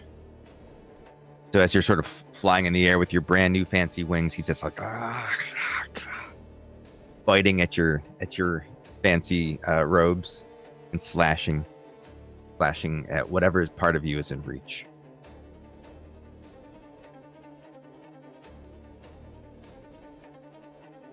Spotlight's back to you. I'd like to go. That's all right. It's up to you. I would like to mark a stress and then appear in the shadow behind this creature that cursed Throg. So like right so here. I'll shadow step. Yep. Appearing in their own shadow. It says I can appear in their shadow made by another creature. And then I would like to use my Shadowbind spell that is against all adversaries within very close range. I make a spellcast roll, and if I successful, all adversaries are restrained. This is so cool. It would be both of those thingies. All right, so you're gonna very close range to me. All right, so this one's already restrained, but I mean, we'll just keep it going. Double restrained. Super. Can't go anywhere. All right, so you mark a stress, and do you have to make a roll? You said. Yeah, it's a spellcast roll against their difficulty. That is a 14, 15, 16. 16. With fear. Ooh. Take that fear. 16 is what meets this adversary's.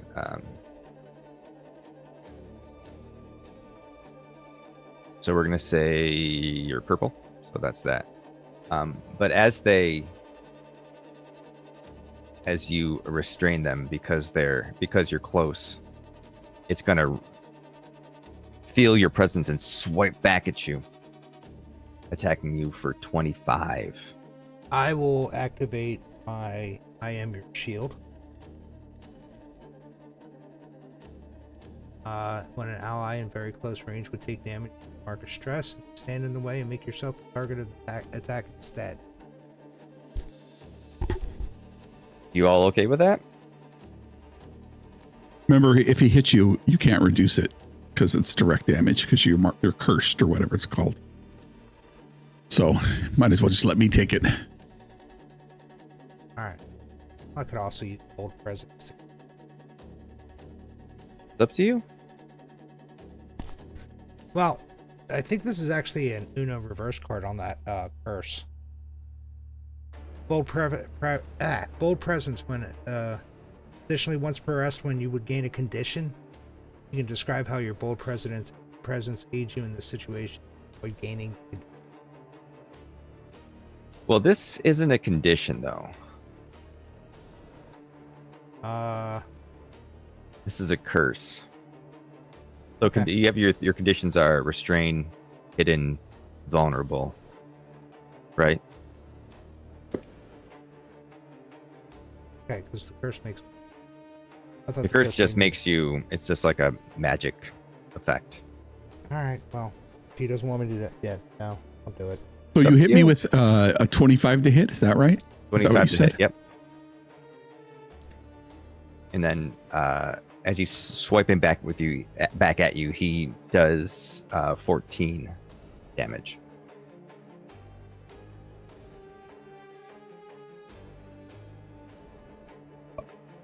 Okay. I'll burn an armor slot to take it to minor. He headbutted. Not very convincing slash, but okay. So you're taking that to minor damage? Yep. Okay. And that was it. So Spotlight's back to you. That was a reaction due to my landing Oh, there you're right, and you're casting right. a spell, Yeah. and then I rolled a fear. Fear, that's right. All right, so I'm actually going to. Actually, I'm going to go back to this guy. We're going to have him move back to here. Just made it. Rude. How rude! It's been slowly moving towards you this entire time. Just creeping along. Just creeping. Imagine you watching the fight, and then you just look to the side, and you're like, what the? Oh, oh my gosh! Literally.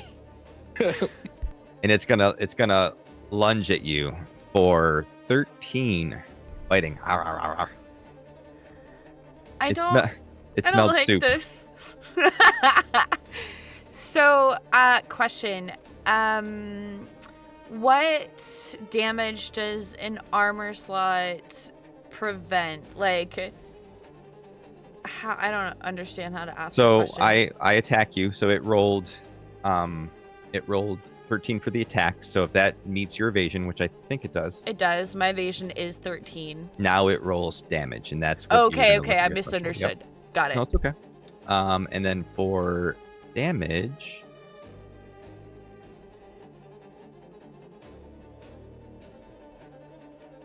hold on. Let me refresh this because the damage box is actually blank.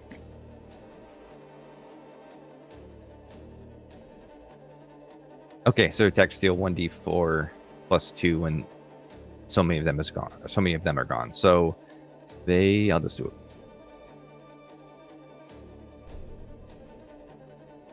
One. So they attack you for 3 damage.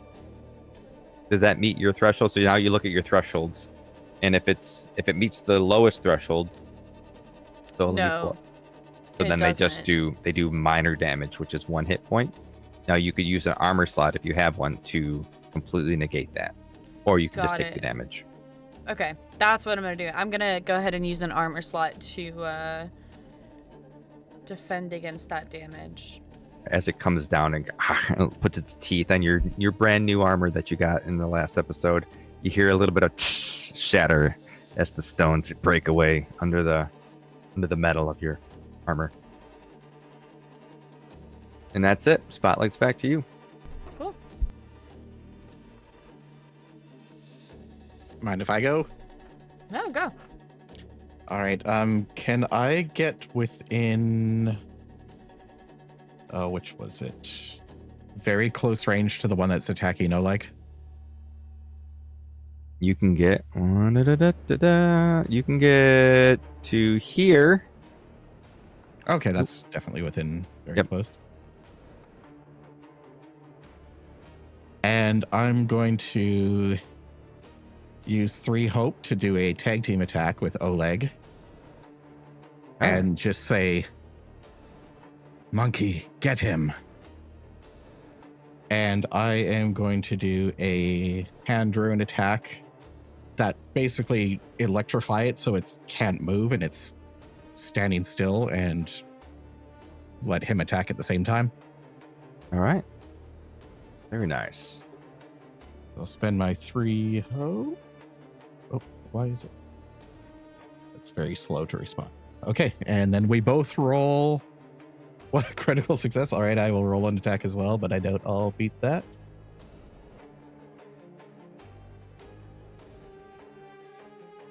Nope, you're better. Guys in these crits today. God. What is that? The fifth? Is that the 5th one this session? This encounter? Something like that. Jeez. It's just karma ghosts. I guess so. Just kidding. All right, and then so we both do crit damage. Yeah. So you Because we take the top one. So yeah. both gain a hope, clear a stress if you have one, and then you both make critical damage rolls. Oh, And should add we 'em use that? together.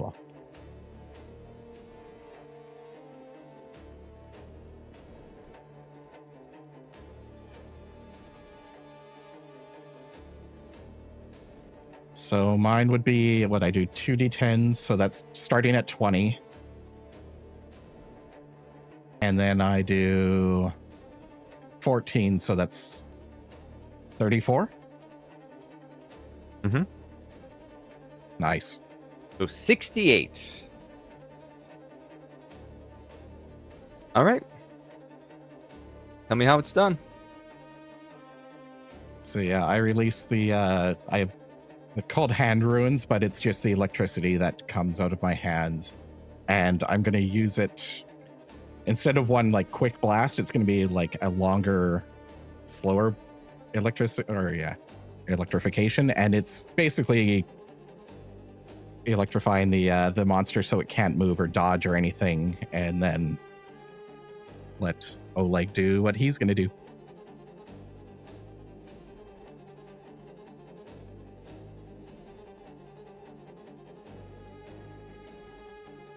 All right, so as Dar shoots this electric streams from their hands and sort of like it attaches to the beast, freezing it in position, instantly Oleg comes down slashing at it with its saber. And as you attack, or as you strike it for the last time, you see that it just shatters, leaving this light lavender glowing stone sitting on the stone. I'm gonna call it the road. I guess it's a road, yeah. All right, well And then done. I will look at him and go, "We still need to talk." And then look at the Nice. other monsters. Can Say again, Oleg. We have 1, 2, 3.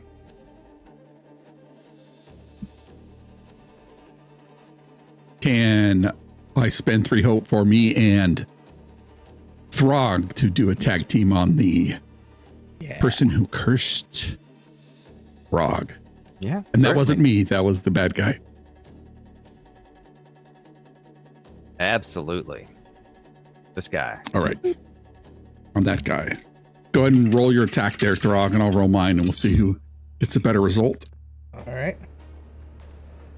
That's 6 plus 3. I have a 17 with hope.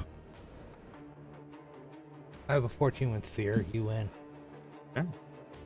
Take the 17. Both of you take the hope, and 17 lands.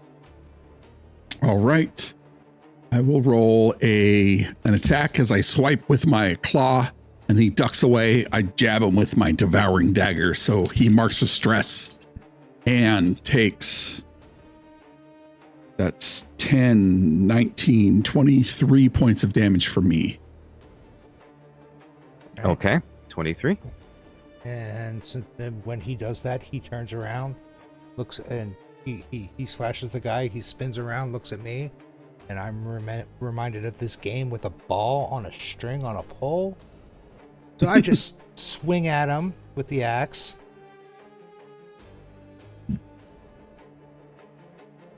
And hold on. I love this reroll thing. I hit him for 18 points of damage. And send him spinning back around towards Hal. All right. So as you slash and then slash, and this hunter is spinning, you do 41 points of damage, which is not double the threshold. He takes 3 hit points, marks a stress.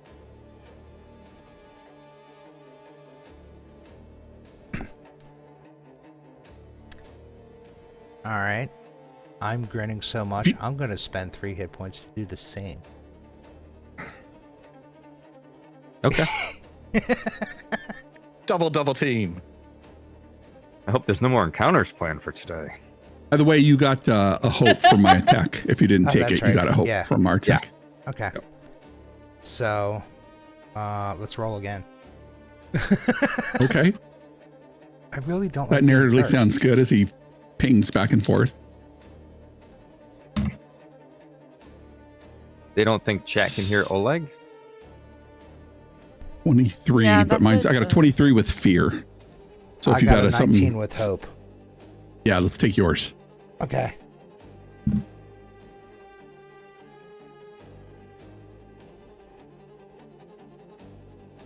He marks another stress from getting stabbed by my devouring dagger.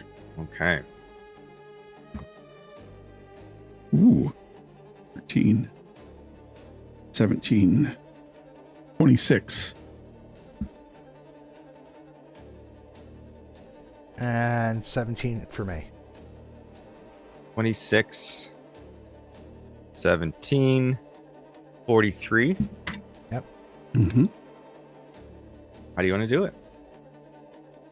Nice. Basically, we're just spinning this guy around, slapping the hell out of him, and just sending him back and forth to each other. I love that. Like a cartoon. That's amazing. Especially considering he's stuck in place. That makes it even better. That's so funny. All right. So as you're spinning this guy around, bam, bam, bam, he's going back and forth, and eventually, as if with your last hit, you see that his entire form just shatters, leaving nothing behind besides his hat and his coat. Pretty sure his curse backfired. The much larger glowing rock is laying in the rubble. What was that? This thing's still alive, the cat thing, right? The other one, yeah. Okay. I am going to, end of here, steal that spotlight back. You guys are getting all the crits in. God, I'm getting jealous over here. All right, so you no longer have, you're no longer cursed. This guy is gone.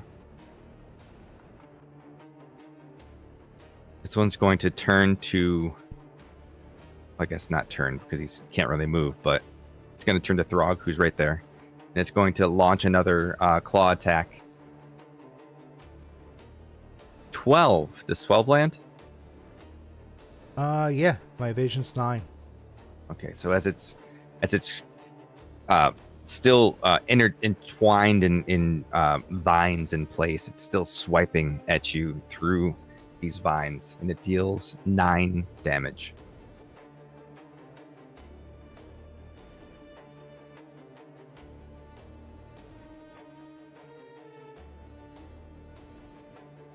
And Spotlight's back to you. Did I spend that fear? I believe so. I know I said the words, but I mean, at Also- worst, we could always check at the end of the stream, you know. Go back True. and look. True. Hey Goldie, say something for me. Hello. Think you're working now. Just paste it in your browser source. But thank you for letting us know. It's always something.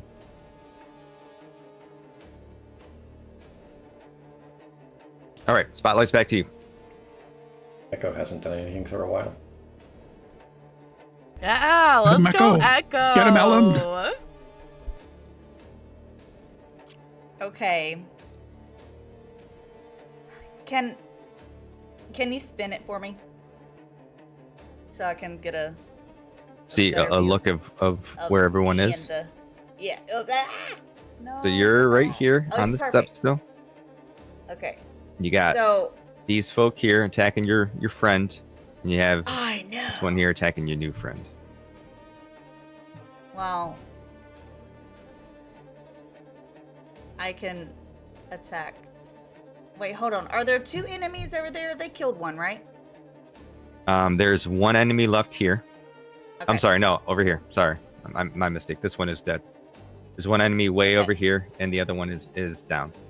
So the only 2 Perfect. left are that one and this one. I'm gonna go on the other side of the enemy that's beside Ellum. So I'm just gonna go flutter around there. You're gonna go on the other side. Yeah.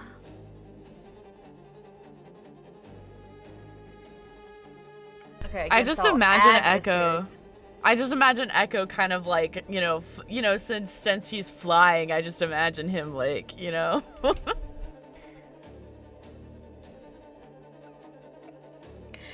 All of the blue and silver or goldish, dust flying off.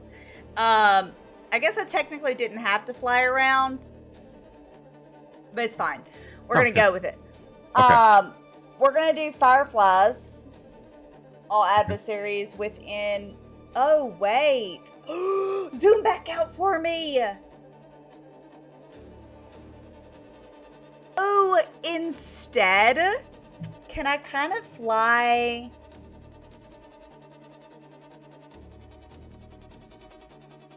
Wait, no, the one by Oleg is dead. The one by Oleg is Right. dead. Yep. Never mind. We're gonna do what I was gonna do again. Sorry, yeah. I misspoke earlier Okay. when I said that. We're doing fireflies. Okay. It's a spellcasting roll. Spell, fairy, butterfly. And you know what?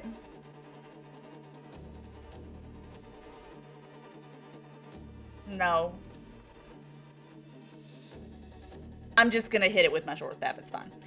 I'm not using that spell. I just used it for something beautiful the night before. It would taint the memory. Ellen might find it beautiful this night as well. You're right. You so right though. By the way, I'm so sorry, guys. You just rolled the fear. No.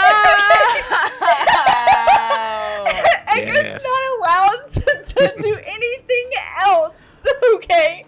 And it's only a 10. Only rolled a 10. Well, 10 hits. Yay. Okay, let me roll damage. Do it. That was the wrong dice. Hold on. Okay, 8. I keep handing it over to him for like little itty bitty wimpy damage. How does Echo want to do this? Okay, so he's gonna get his short staff above his head and say, "Don't hurt my friends!" and then smack him down on the head. Perfect. As you swing your short staff and whack them on the head, they just shatter into a pile. You should never hurt my friends. And then I don't do anything else because it's not our turn anymore. You almost hear a, "Okay, sorry," as they go down on the ship.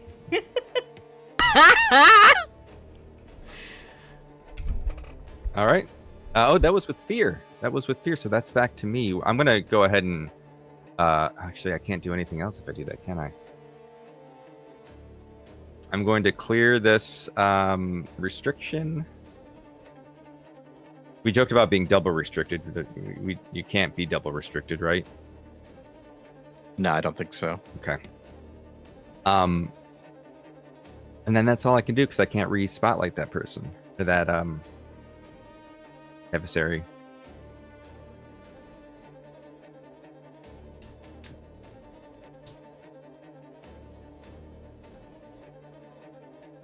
So spotlight's back to you. Wheel, then gonna swing at it. Only fair, it swung at me. It's true.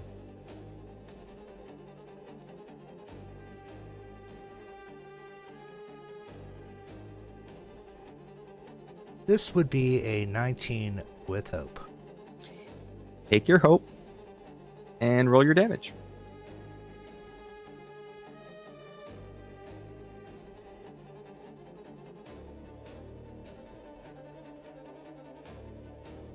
I'm being orc.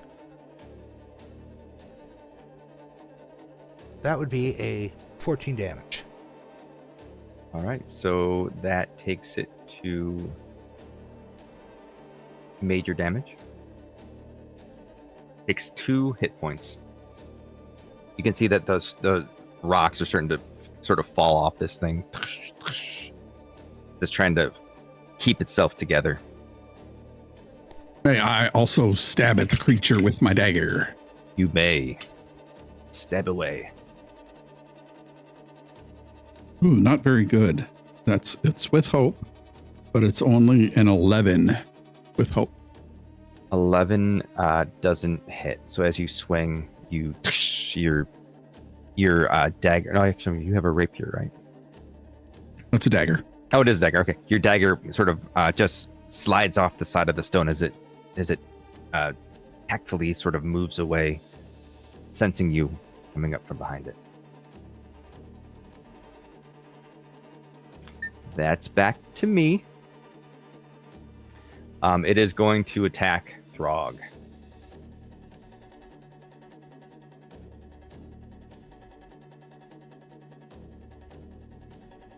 Okay, yeah.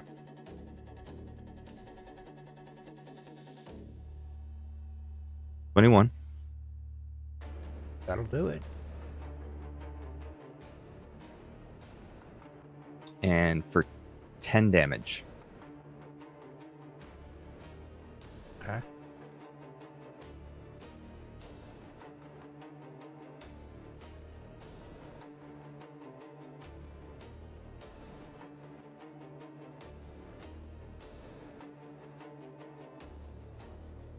All right.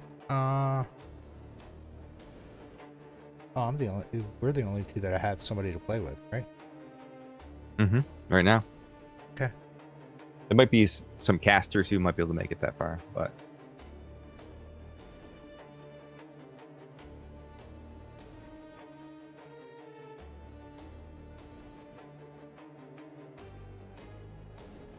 maybe not. Let's see. Well, what we Echo's got. not allowed to do anything anymore. I do have a far range ability, I believe, but I don't think it's very good.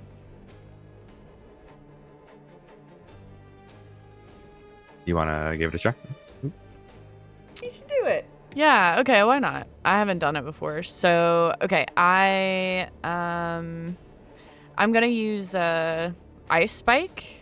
Okay. And just, yeah, all right. I'm rolling. You never say it's not very good because the way y'all are rolling crits. Well, I rolled an 11 with hope, so I don't really know about that. We'll take your hope, and I thank you for the spotlight back. I'm crying inside. As it once again attacks Throg, because it's just solely focused on Throg. Poor By Throg. design. Ooh, attacks for 7 though. Wait, it rolled a 7? Yeah, attacks we 7. We get the spotlight back. All right, take it. As it swipes at you and you parry it with your improved battle axe. Yep. All right, I will return the favor. Except actually hit it. Okay. Hopefully. 16 with hope. 16 hits. Take your hope. All right.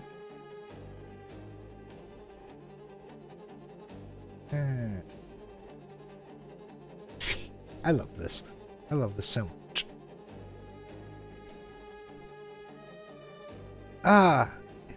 Because consistency is very important. 14 damage.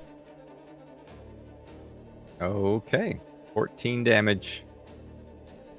How would you like to do this? I'm gonna just keep swinging. He just like keeps swinging down because every time it claws at him, every time he swings at it, it seems to claw at him. So he just finally just brings his axe right down on its head and just yells at it, "Go to sleep!" So as you bring your axe down upon its head, it once again shatters, leaving behind a pile of rubble and a glowing purple stone. I'm gonna grab that big stone from the archer. You said there was a big crystal inside him. Yep. So you're going to reach down and you're going to touch the stone? Yeah. Okay. As you lay your hand in the stone, it shakes. All of the smaller stones from around the area come to that stone and incorporate themselves into it. And faintly, as this happens, you think you hear, "We can save them all." And that sounds like a great place to take a break. Well done, everybody. I do that GM thing where I'm like, am I going to kill everyone today by putting too many players on the board or too many adversaries on the board? No shortage of critical successes in this group. That was awesome, y'all. Good job. Well done, everybody. Yeah. All right, so sit tight. We're gonna take a break, get some drinks. We'll be back after this word from our sponsors. We'll be right back. Bye.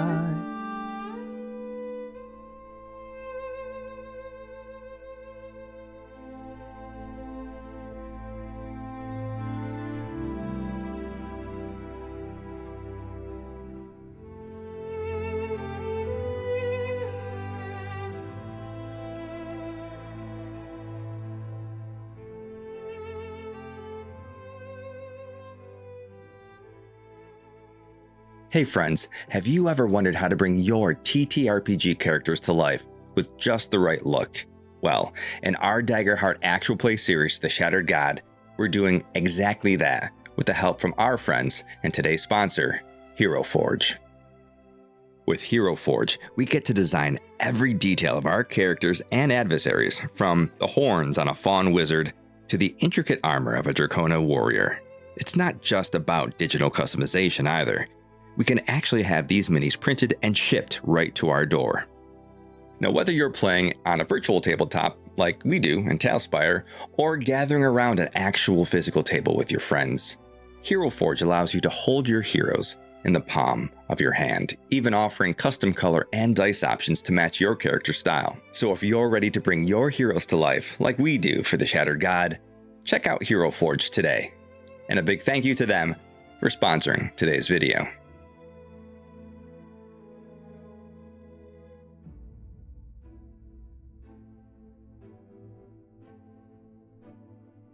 Bring your world to life with World Anvil, the ultimate tool for building, organizing, and showcasing your TTRPG or novel universe.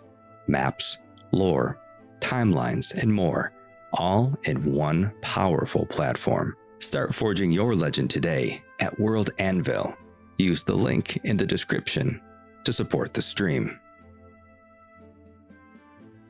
A big thank you to Nat20 Dicery for sponsoring this series.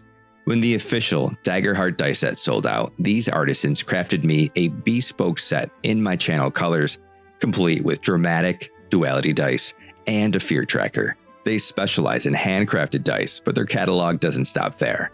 You'll find 3D printed miniatures for D&D and other TTRPGs, plus unique gifts like dice-infused bath bomb potion packs, perfect for any fantasy lover. Visit nat20dicery.com to explore their dice sets, subscription boxes, miniatures, and other whimsical swag. Every order ships free. Use code GHOSTLIGHT, no space, at checkout to save 10% on your purchase. Nat20 Dicery, because every roll should be legendary.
Hello, everybody. We are back from break. I hope you're still with us because we have some exciting Daggerheart to play for the rest of the evening. How's everyone feeling? Is everyone feeling good? After I'm that, great. Awesome. hell yeah. I feel If bad the for roll sending stays, they are, the yes. spotlight back to you twice. Don't feel bad. I mean, I want to play too. Okay. Let me play. No. You can spend fear. You can spend fear you to can, play. You can spend all his fear Spend to all the play. fear It's you want. cool. That was a perfectly timed intermission because the cups of tea and the Oktoberfest were definitely getting to me by the end of that. All right. So you have successfully defeated all of the Shattered that were coming into Brackenford, but there were some casualties. Some of the townspeople were taken, but we're left in the middle of the square with Throg holding the stone that's whispering. What did it whisper to you, Throg? We can save them all. We can save them all. I look at the stone and go, all of who?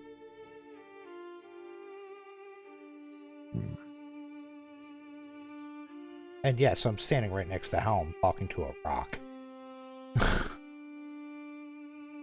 Wouldn't be the first time.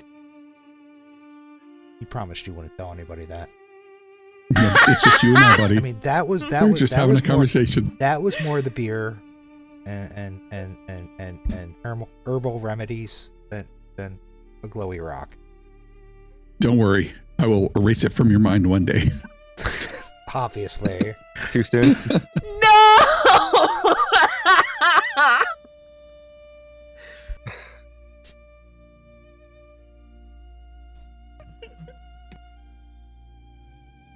Wow. I think we broke Ghost. Too soon. Too soon. Wow. All right. Get us under control, Ghost. All right, so you're all standing in the aftermath of this battle in this courtyard, surveying the battlefield, these stone monstrosities. You all saw these small little, I wouldn't call them specks, these tiny little glowing stones immediately fly to Throg as he held this much larger glowing. Even a gem, it's crystalline in nature. As they all form together, and as he's holding it, talking to himself, you survey the land. You see some town people didn't make it. They didn't shatter the way that you would have expected. The way that you've seen in the past. They are lying dead in the town square. Behind you, at the Stag's Rest, you see the barkeep, whose name you know is Myron because you were drinking there for quite a while. Sort of peering around the frame of the door.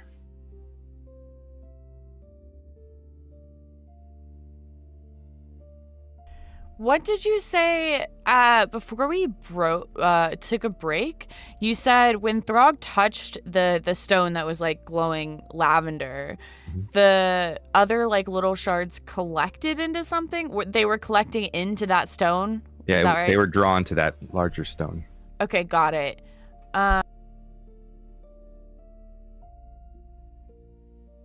If it's okay, I would like to... Elend is going to, push themselves over to where Throg is holding this stone. And I would like to see if Elend is aware of any of the magic being used in this stone or having encountered anything similar to the stone or the aspect of like the shattered zombies, anything of that nature. Okay.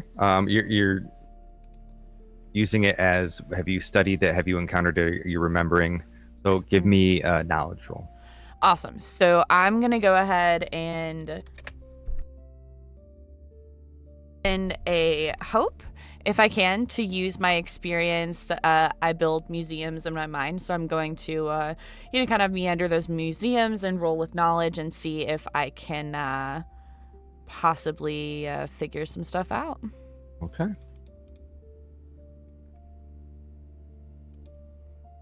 And that is a 25 with hope in total.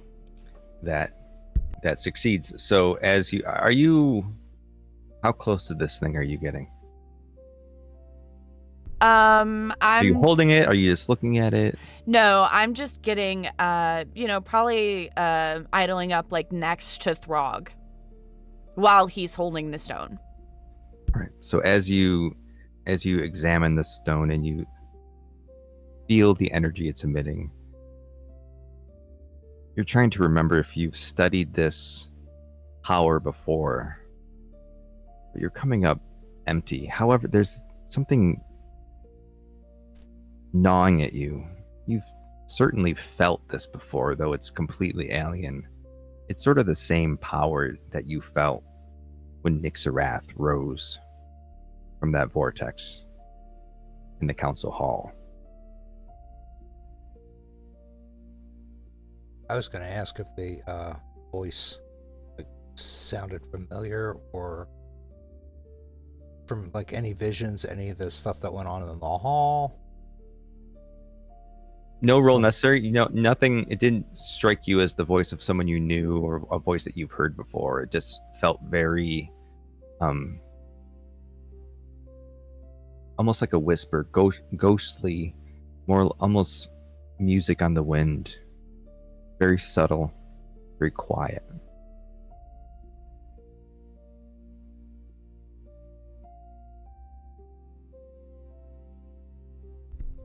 If it's okay, I would like for Elend. Elend is going to reach out to their little mushroom eye hand to Throg and say, "Allow me to inspect the stone."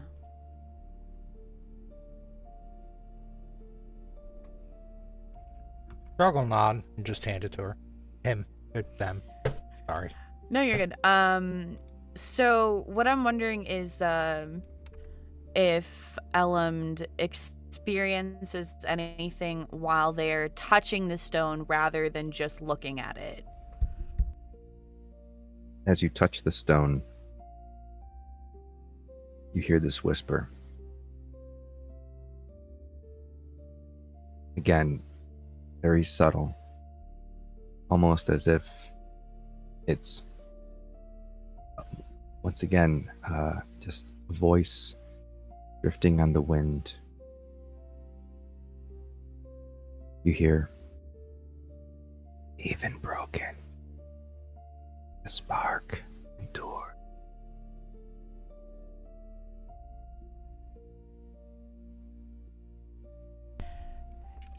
Can I use my my divine mark card? Mm-hmm. So I would like to go ahead and Would you, because it's a homebrew item for this series, would you let everyone watching know what your card says? Absolutely. So I have a Divine Mark card, which is an ability given to me as Elend from the Divine Mark that I received at the very beginning of this mini-series. This Divine Mark is called the Mark of the Whispering Mind. I can spend 3 hope to roll my duality die to determine which of these features is used. If I roll with hope, I'm able to peer into the strands of fate, and of course, our GM Ghost is going to describe a vision for me that reveals hidden connections between people, places, or events. However, if I roll with fear, I'm able to glimpse all possible outcomes at once, and I can treat my very next roll as an automatic critical success. However, after that action resolves, I mark a stress because my mind just kind of fractures under the weight of all of the information that I'm receiving. And that is just a straight duality die, right? Yep.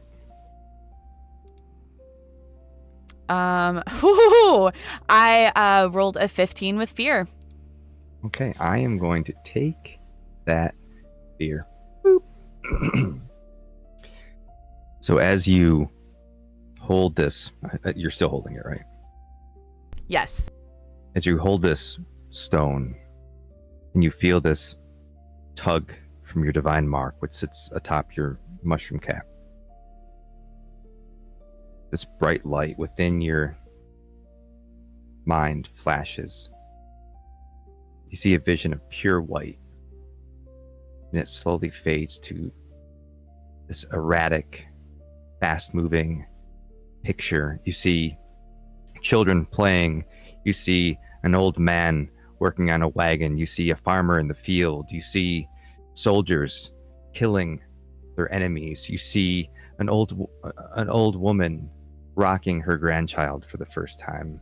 You see shattered beings mawing at mortal beings, holding them to their hunters, to their leaders. You see all of these images all at once. It's too much for you to bear. It's almost countless memories of countless people, countless voices all at once, causing a dissonance in your mind. You drop the crystal ting, ting, ting, ting, ting, on the ground as you reel in pain, holding your head. You mark a stress. Got it. All right. Interesting. Echo flies over.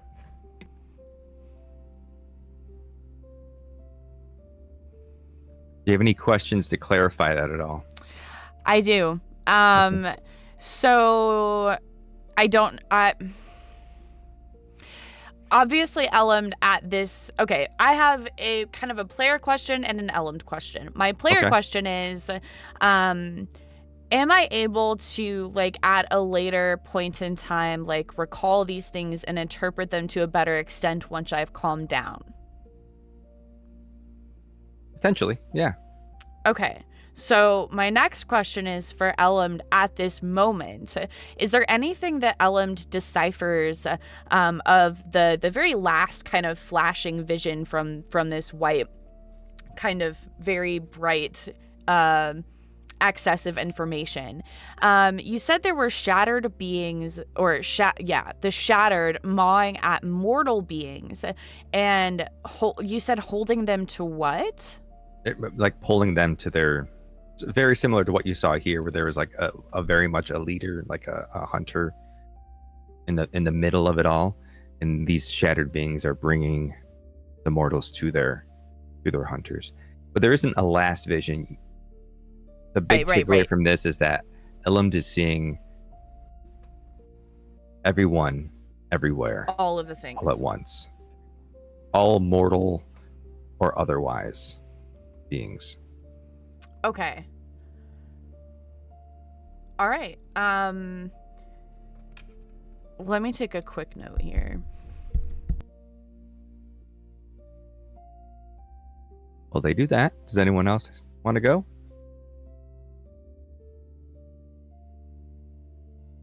I mean, after Echo flew over, he just kind of like inspected Elend, like facial expression and such. What do you see as Elend is doing all this? What does Echo see from Elend? Oh gosh. You know how whenever like you go into REM sleep and like your eyes kind of go like that? I imagine that's kind of what Elend is kind of doing, but like it's all of their eyes. I love that.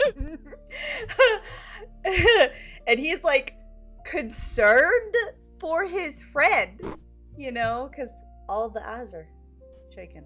Just like an all around global nystagmus. His eyes. Nice. Yeah. No, go ahead.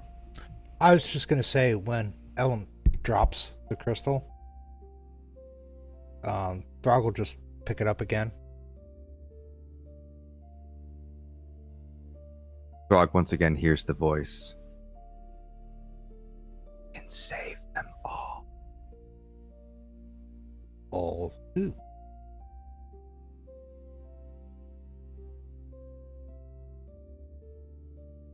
Echo will bend down to Elend and be like, "Was that rock mean to you? Is it a mean rock?" Elend. No, go ahead. I'm so sorry. I didn't mean to interrupt. He doesn't even wait for an answer. He just goes and like grabs Throg and says, "Were you mean to my friends?" Although, like, Echo's not going to try to take it out of Throg's hand, so I guess it's kind of like one of those, like, "What are you doing?" You know. So, I think that's so cute. Elend is obviously is not going to reply to Echo or to anyone. I feel like at this point, Elend is almost like a little bit, like when a mushroom is wilted, and they have eyes all over their body, but with the eyes in their face, they're just kind of looking downward. They're no longer doing like the rapid blinking that Echo described. just kind of a little bit calm, but almost like a robot has shut down or something like that, and is just entirely focused, entirely immobile, well, rather unfocused, and just kind of like wilted a little like a mushroom downward toward the wheelbarrow that is beneath them, and is doing and saying nothing at all. Aww. I know. So as you stand in this this square and all of this activity around the stone is happening, what's going on with Oleg, Dar, and Helm? Oleg probably landed next to Dar.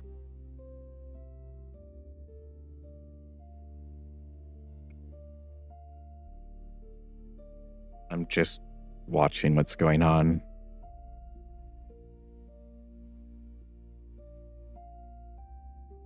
I think Helm's walking around, muttering to himself, I don't know why do we have to go back to Caer'thala. Like, I left that place a long time ago. I never want to go back there. Why do I have to go back there?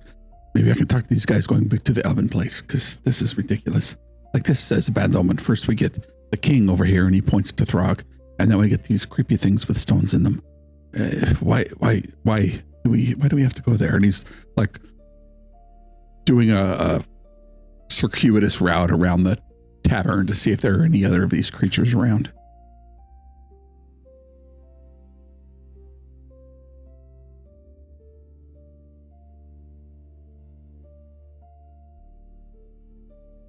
So throughout all of this, since the shattering, since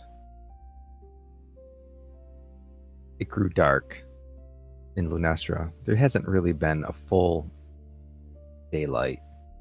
There's still very much a sun. It still appears. It sort of peeks out over the horizon, only for a few hours later for it to go back down. Never creates full daylight, but from what you can tell, the sun is starting to peek over the horizon for the first time. It seems like it's the beginning of daybreak. The villagers of Brackenford are starting to collect themselves, collect their dead, start to mend their wounds, start to pick up. Some of them were expecting this for some time. This is what they had been fearing, what they had heard about, what they thought their cliffs would protect them from. Clearly, they were mistaken. How does your group proceed from here?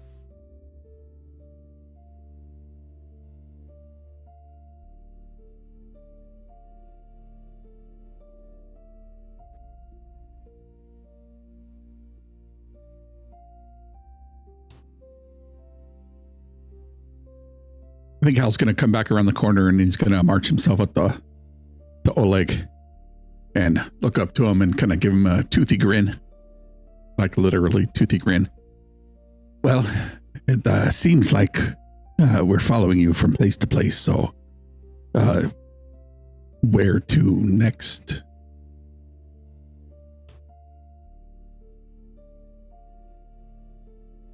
Well, we got this far with a vision, I guess. We should go to the next one. And the next one is to the southeast, to the Elven Kingdom. Is that correct? I think that's what the, whatever his name was, saying. That handsome young man, who was almost as handsome as me. I won't go that far, but aye. Okay, I appreciate the compliment.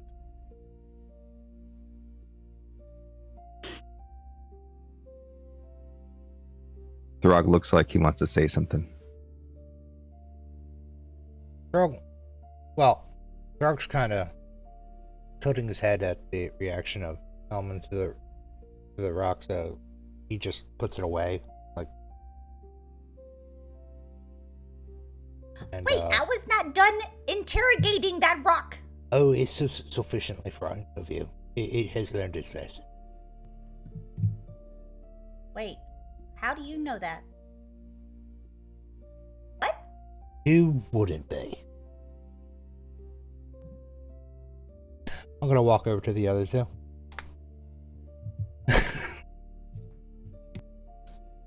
So, what's the plan? We should probably try to get some rest before we go to the next place, right? I don't think anyone's in any condition to travel. Go for a nap. I believe Oleg said we're going to the Elven capital to the southeast. Oh, shock. Good as places, ain't they?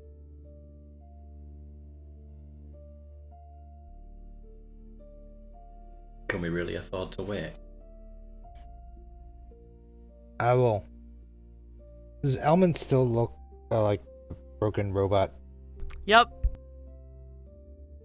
Oh, I need your help getting Elman back in.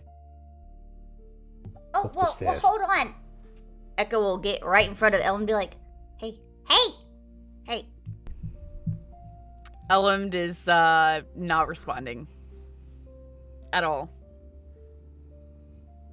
Literally like a totally just a plant mushroom.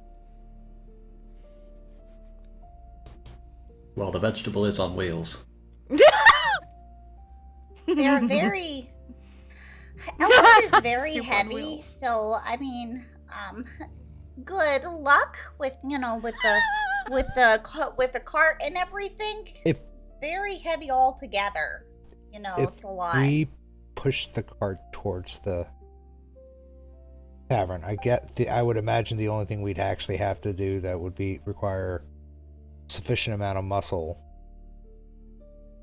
Well, actually, I don't know about pushing the cart, but we just have to lift them up to the stairs so we can get them to their first floor room. I don't have very No. many muscles. Throg has plenty of muscles for us. Throg, I saw you carry like 5 kegs on that wheelbarrow. That was like more than this size. Just the other night when we went to the underground. I mean, when we were out. I mean, before work. I mean, nights before work.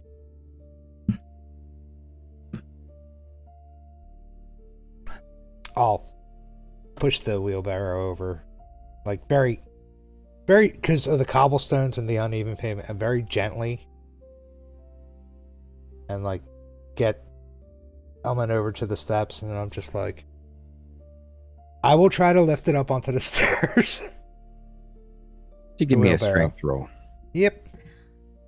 I'm gonna stabilize Elland. Is that to say you're going to spend a hope to give advantage? Oh,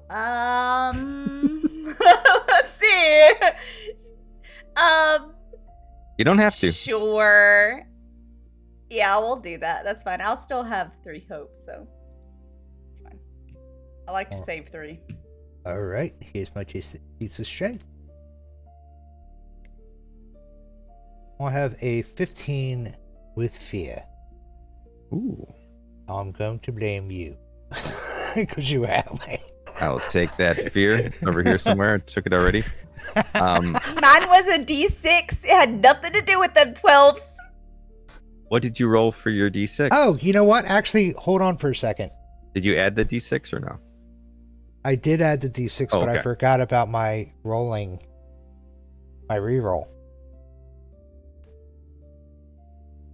It's kind of like, Robin Hood Men in Tights. Yes, he gets another roll. You get a reroll. Much for- better. Yeah, ability checks, I get the reroll for the low score. That would be a 24 with hope. So I take back what I said. All right. It was groundless anyways. You easily, with the help of your fairy friend, get Elmond and their cart up the step of the inn. Which really begs the question, how did they get in there to begin with? Did they just use their power to get up there, I suppose? Who knows? No one's paying attention, I guess. So as you move Echo was back paying in... attention. Yes. Ooh. Aw. You look so sad when you had to take it away. No, I wasn't gonna say what happened out loud, so your party didn't think you were working against them. Oh, I will say every time. So as you make your way back into the tavern, you see that there's no one left but the bartender, Myron. You move into your prepaid rooms, the rooms that you paid for before all hell broke loose, and you have your long rest. Actually, may I, Oh yeah, no, by all means. as they're all going into the tavern, I'm going to put a hand on Oleg's shoulder very tightly with a bit of kind of electric buzz. By the way, storm still raging outside through all of this. And then once they all get in, except for us two, is what she said true? Whoa, said.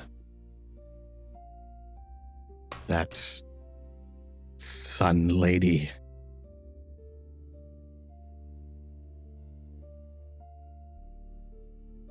Oleg looks at the ground and then back to Gara and says, "Ah, all of it." The attack in True Vale was because of you?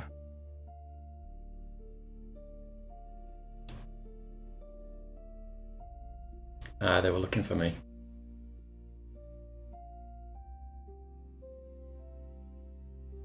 Why?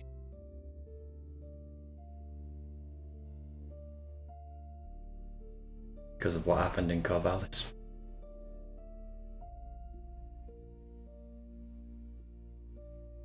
You betrayed them.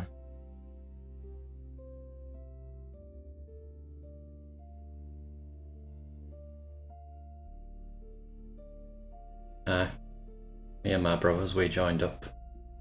We needed food on the table, so we took whatever work we could.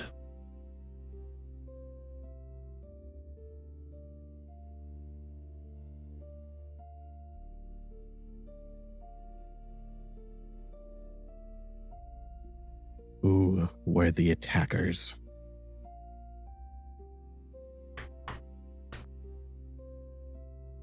They cut me down before I could properly find out, but from what I understand, they were from Ragos.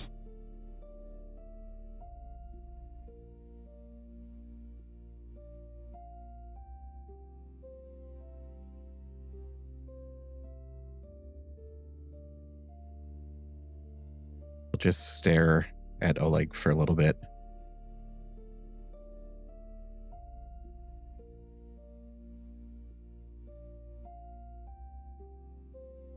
If we find them, you will help me kill them.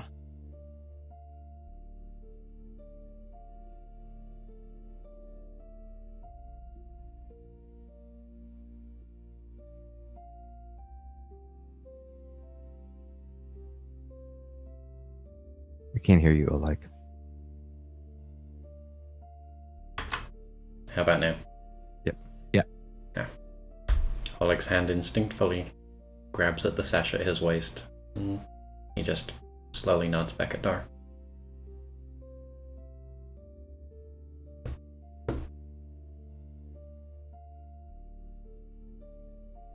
Good.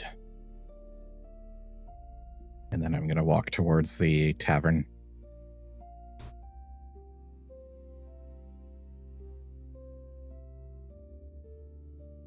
You notice by the end of your conversation, the storm outside begins to subside ever so slightly. Thunder gives way to a drizzle.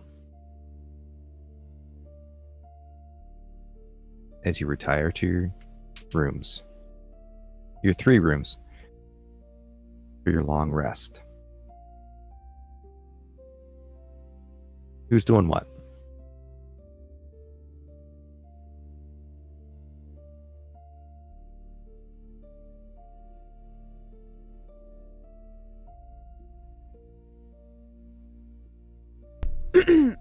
think- No, go ahead, Hal.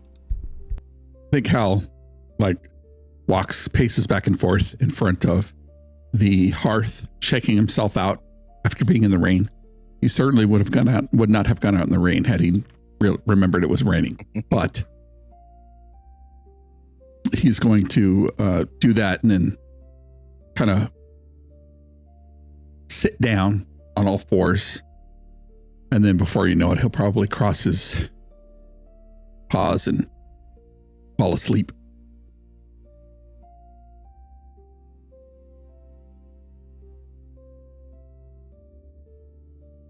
Throg's pretty much just gonna go to the room and like crash.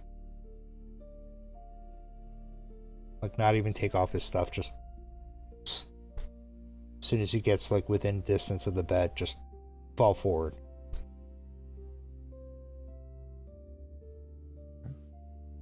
So for your downtime, if you go to your character sheet, go to long rest, and you can choose 2 of the options: end all wounds, clear all stress, repair all armor, prepare, work on a project,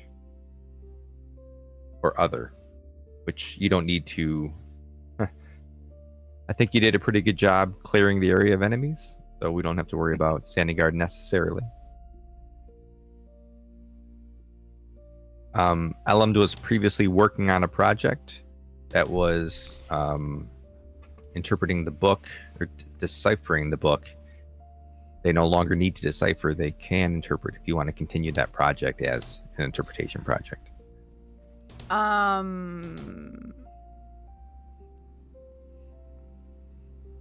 If so I assume that according to like, Daggerheart usual stuff, it uses a countdown for something like studying the book. Is that correct? Yeah, normally. So would this countdown like restart if I started a different project? So the last time I think I gave you a because Echo helped you. Right. But I think last time we gave you a small lore drop as opposed to doing a countdown. Right. I think that Ultimately, okay, that yeah. kind of squashed anyway because Raish interpreted the book for you. Yeah, right, So- right. Yeah, so I would say no matter what, you're kind of starting at. So let me So if I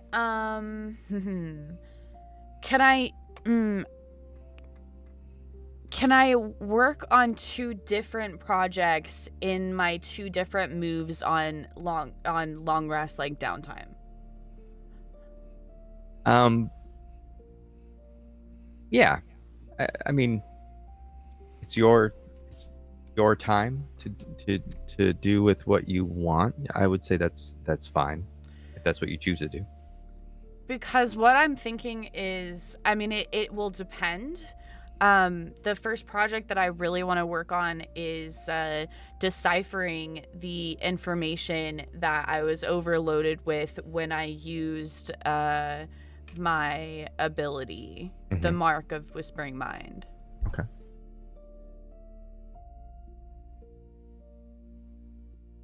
Any other? Could I have done something before we did the long rest? I'm just real quick. Yeah, go ahead. Okay, cool. I'll say that in a minute. The second one, of course, would be depending upon the information gained in that interpretation, reading into the Book of the Dawnfire to determine if there is something that I can, well, of course, anything I learn, but also if that relates to anything that is within the vision that I received using the Mark of the Whispering Mind.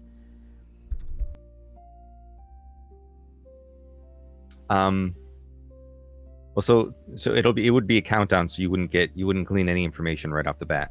Okay. However, you could at some point unrelated to a rest, ask that same question, just as an action roll.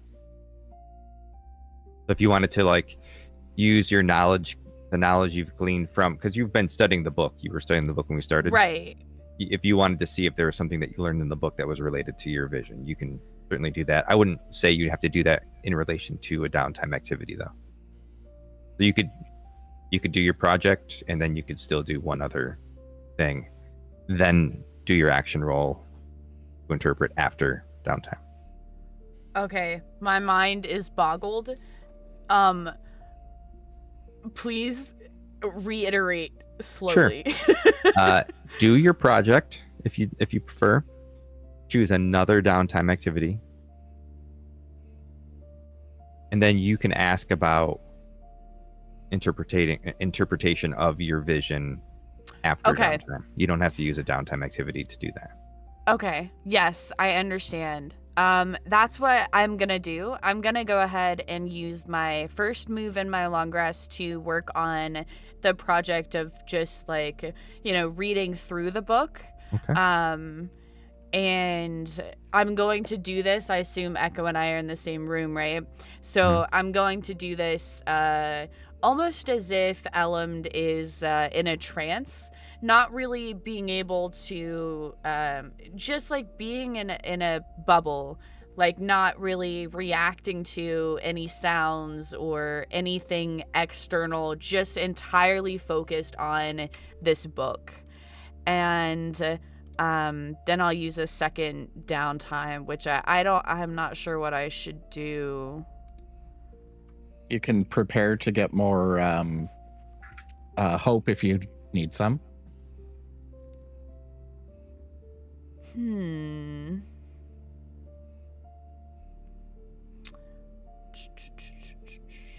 I could prepare with Elend. What does that do whenever that happens? If you if you prepare with others, then everybody gets 2 hope instead of 1. Everybody else who prepares together. So if you did it together, you could both get 2 hope back.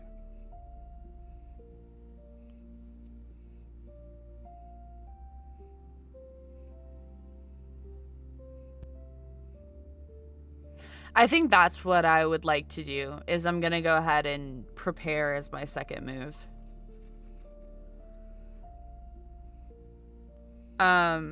Should I, Echo, are you preparing with me, or would you like to do other things? Of course, always prepared to prepare. All right. Awesome. Thank you so much for being patient and explaining things to me. This is the part that for some reason just doesn't stick in my head. Okay. No worries at all. That's why we're doing it. New game, who dis? Yeah, right. Right. All right. All right. So have you all chosen your downtime activities? Anything else you'd like to discuss as a group? Echo, you still want to do... I was thinking about doing something until I realized that it cost me stress to do it. So, I mean, it's going to give me a stress, so I'm good. I don't need to do that. For my second downtime, is it possible for me to I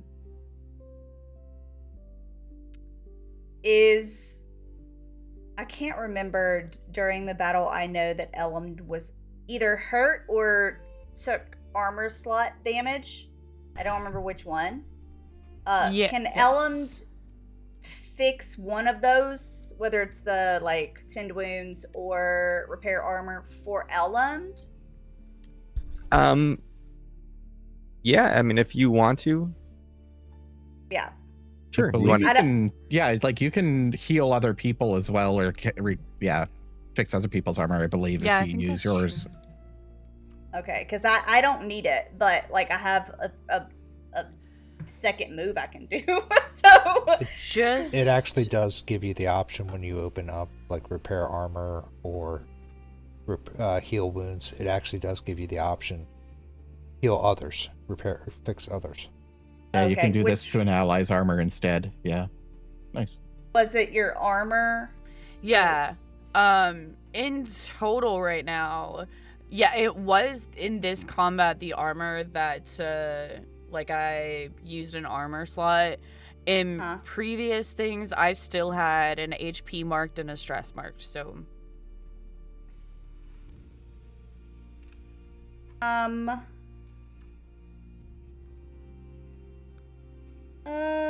Well, it does all, no matter which one I choose, so it's essentially the same. Yeah. But we'll do the wounds because I like that more. Yeah. Thank you. And then we'll prepare together. Echo is like the sweetest human being. Well, not human, but... Echo is a fairy. You're right. Okay, I'm Fairy. sorry. Okay. Humanoid. Humanoid. All right. Is everyone square? Yeah. I think Yep. so. You all take a rest.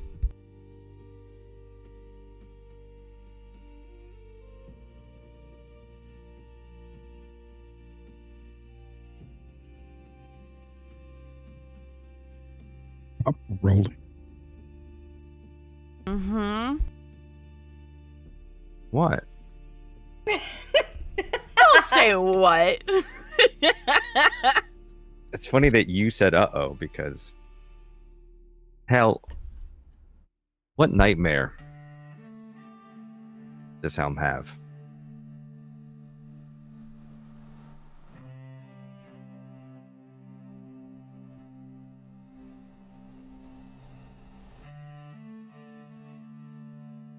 You picture the back of a Qatari female running, young, youthful, through the jungle. This camera follows them as they dart from tree to tree, trying to keep up. You hear the huffing and puffing of their breath as they run from tree to tree, and the female Qatari climbs up some wooden stairs that are wrapped together with vines, and this little person following behind them makes it up to this home. And then you hear the in a younger female voice, "Mom, he won't stop following me." And you see this large Qatari female and like move in front of the camera really quick and bend down and start to lecture this person. And you hear how you need to be more polite like your sister. You need to be more responsible like your sister. You need to be more truthful and honest and honorable and not be such a troublemaker.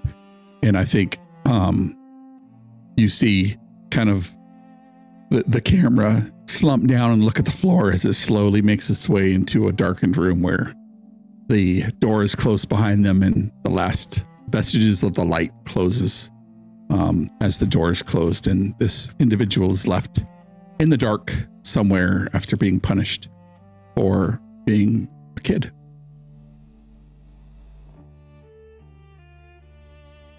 And in that moment where young Helm,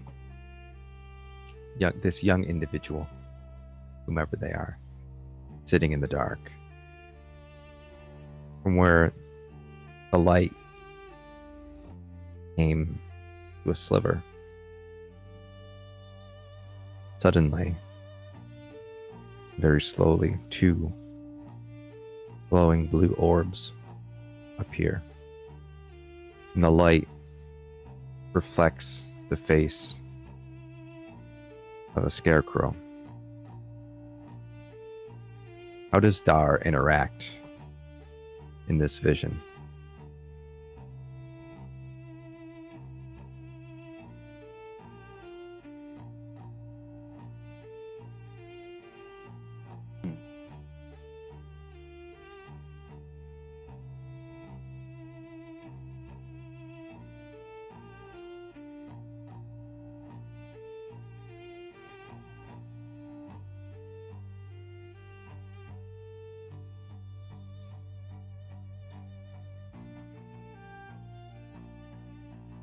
Don't listen.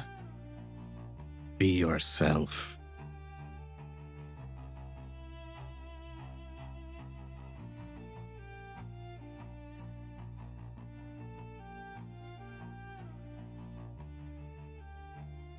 What happens next, Helm?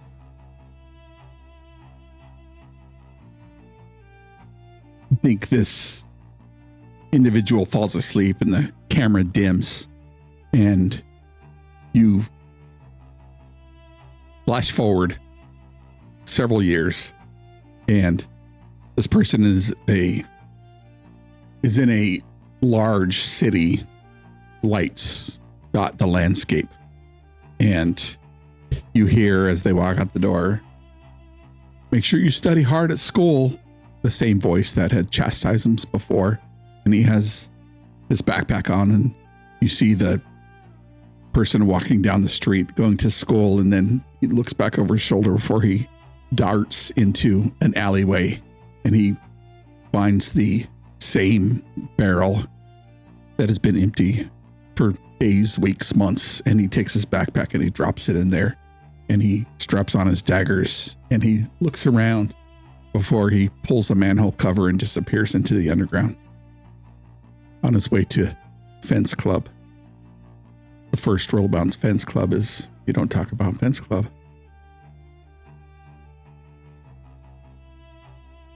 And as this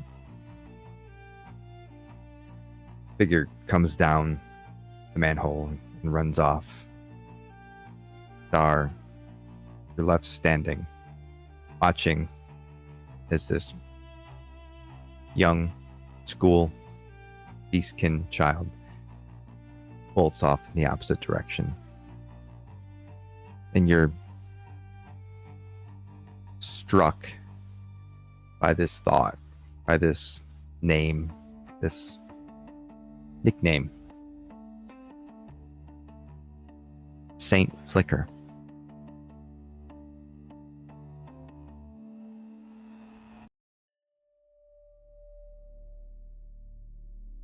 And soon,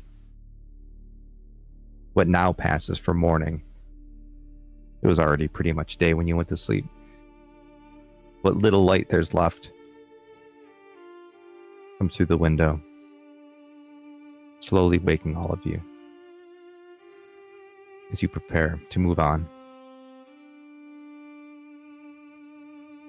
You walk downstairs.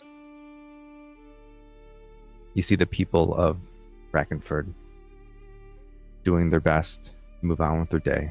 The inn setting out food for you to break your fast. A somber air fills the inn as you prepare.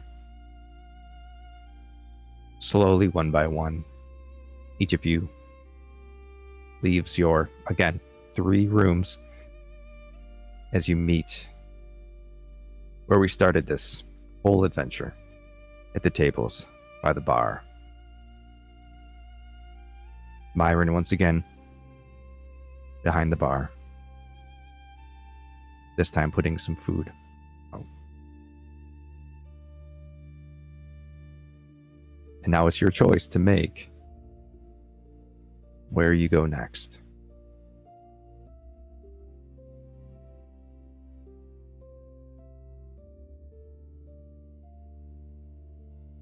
As you come downstairs, you see Dar standing motionless, looking at the stairwell as you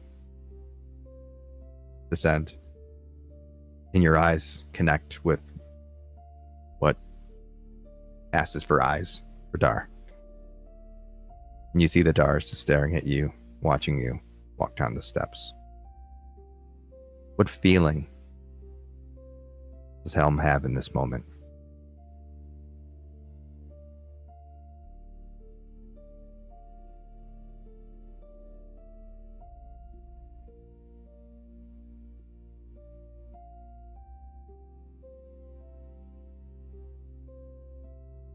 Seeing those eyes again,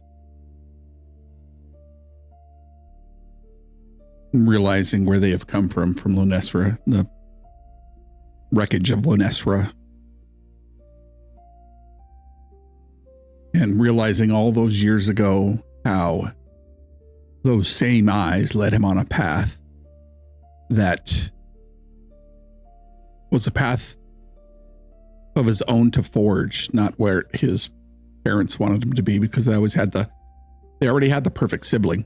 And being a young boy in a family, the youngest boy in the family, where it was important growing up in a noble family to have a trade, to be smart, to be educated, to understand, where Helm just wanted to be an adolescent, a youth. And he kind of smiles that toothy grin back at Dar once again, gives him a knowing nod,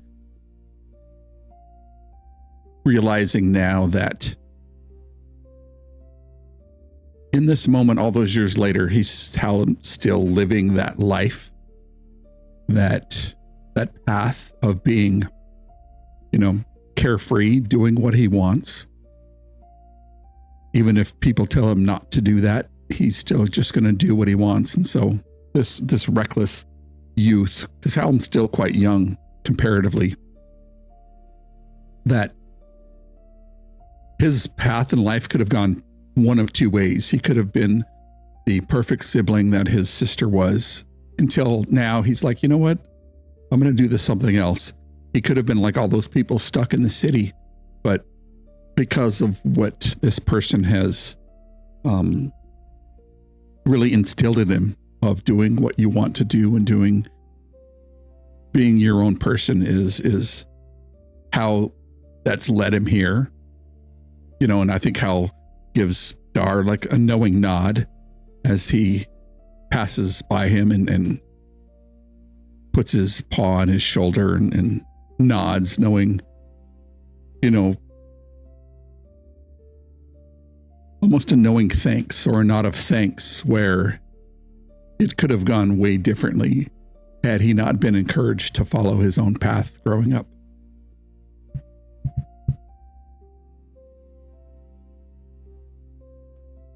And as the rest of the party comes together as you stand with Dar, the barkeep is behind the bar, asks, "Will you be checking out today then? Where are you headed next?"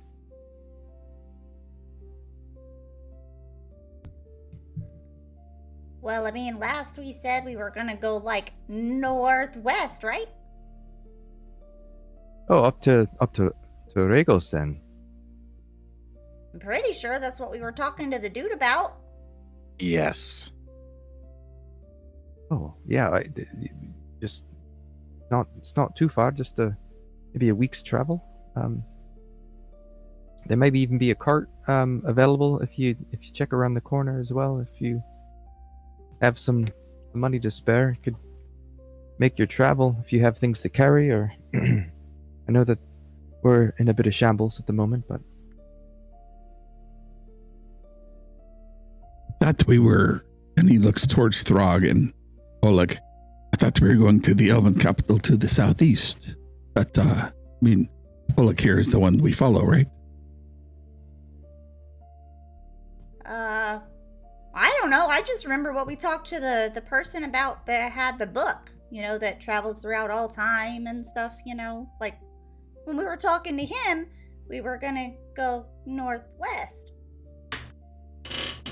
I don't remember us talking more and changing that. Dar is just staring at Oleg.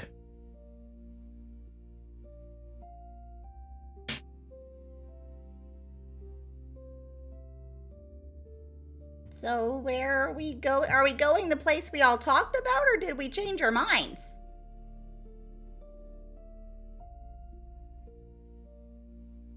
whose vision are you chasing?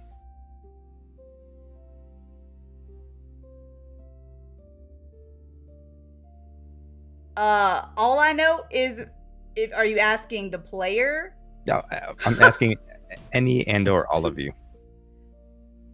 Which I'm were the just two going that based Raisha off were of closest? it was the closest one, and it was towards the edge of the continent. Mm-hmm. So it made sense to finish off this edge of the continent and then teleport back to near here and then travel along, you know. Teleport. I mean,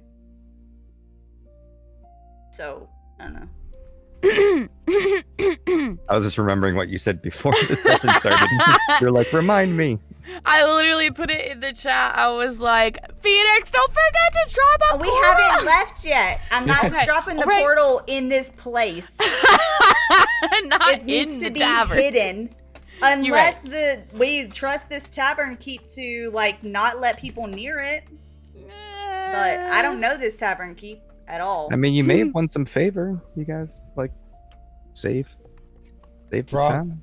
Throg will take a swig of beer and dip a loaf of, or the butt of a loaf of bread into his soup and wait for them to finish arguing.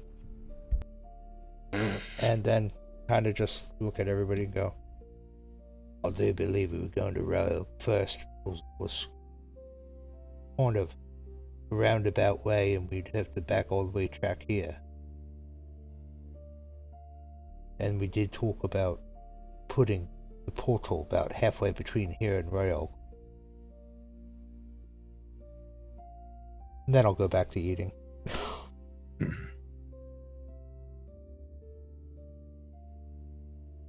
Swore somebody said we were going to the Elven Kingdom last night.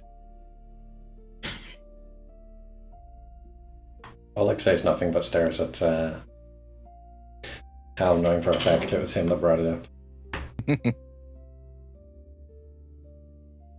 All right. So as you finish your morning ale and your scraps of food to break your fast, your breads and probably some sausage that they had, and you start making your way out of Brackenford. Anything you want to do before you go? Other than Okay. figure out what direction we're going, no. I will look at Oleg and kind of wave him with me to go get a cart. So as you exit the inn, immediately to the left, well, if you're looking at the inn, it's to the right. There is a barn that's open. There are horses, and there is a carriage there. Maybe carriage is probably overselling it. Definitely a horse-drawn cart.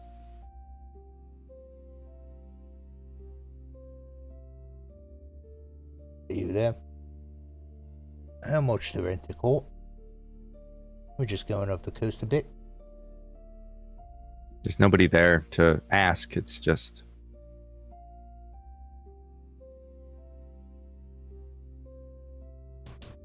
Is there I don't anything think the that owner's looks like coming there would back. be something like safe? Or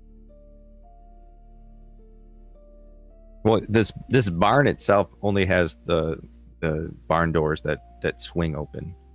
There's just the one horse in the cart.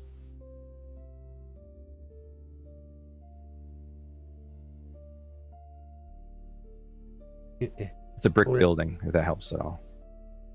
Greg, give me a handful of gold, please. Yep, just opens the bag.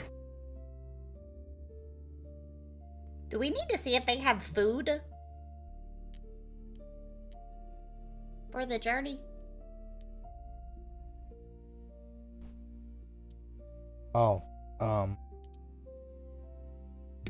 go back in to the tavern. And what did you say his name was? Myron. And Myron, the gold. Say there was nobody over there to talk to about renting a car. How much gold do you give him? Handful of gold. He says, "Oh, yeah, of course, I can definitely help you out with this. Then, sure. I'll see that if they're still alive, that this gold gets to them. Sure." Clearly, he has no idea what he's talking about. He doesn't know whose horse it is necessarily, or if that person is still alive, but he takes your gold. You have any provisions that we could purchase? No, but if you'd like, just across the way, there's a general store. You're not sending me to another dead person, will you?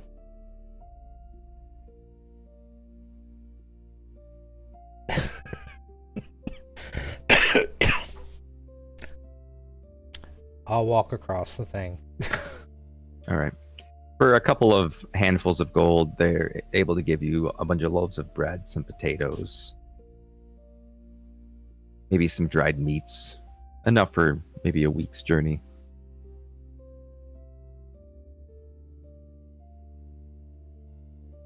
All right. Okay. I have a question. Oh, go sorry. ahead. No, go ahead. How long does my beast form last? That's a great question. I don't know the answer. Let's look. Because it doesn't say there is a limit. Then I would assume that it would last until... I'm looking, hold on. Yeah, I'm reading it again.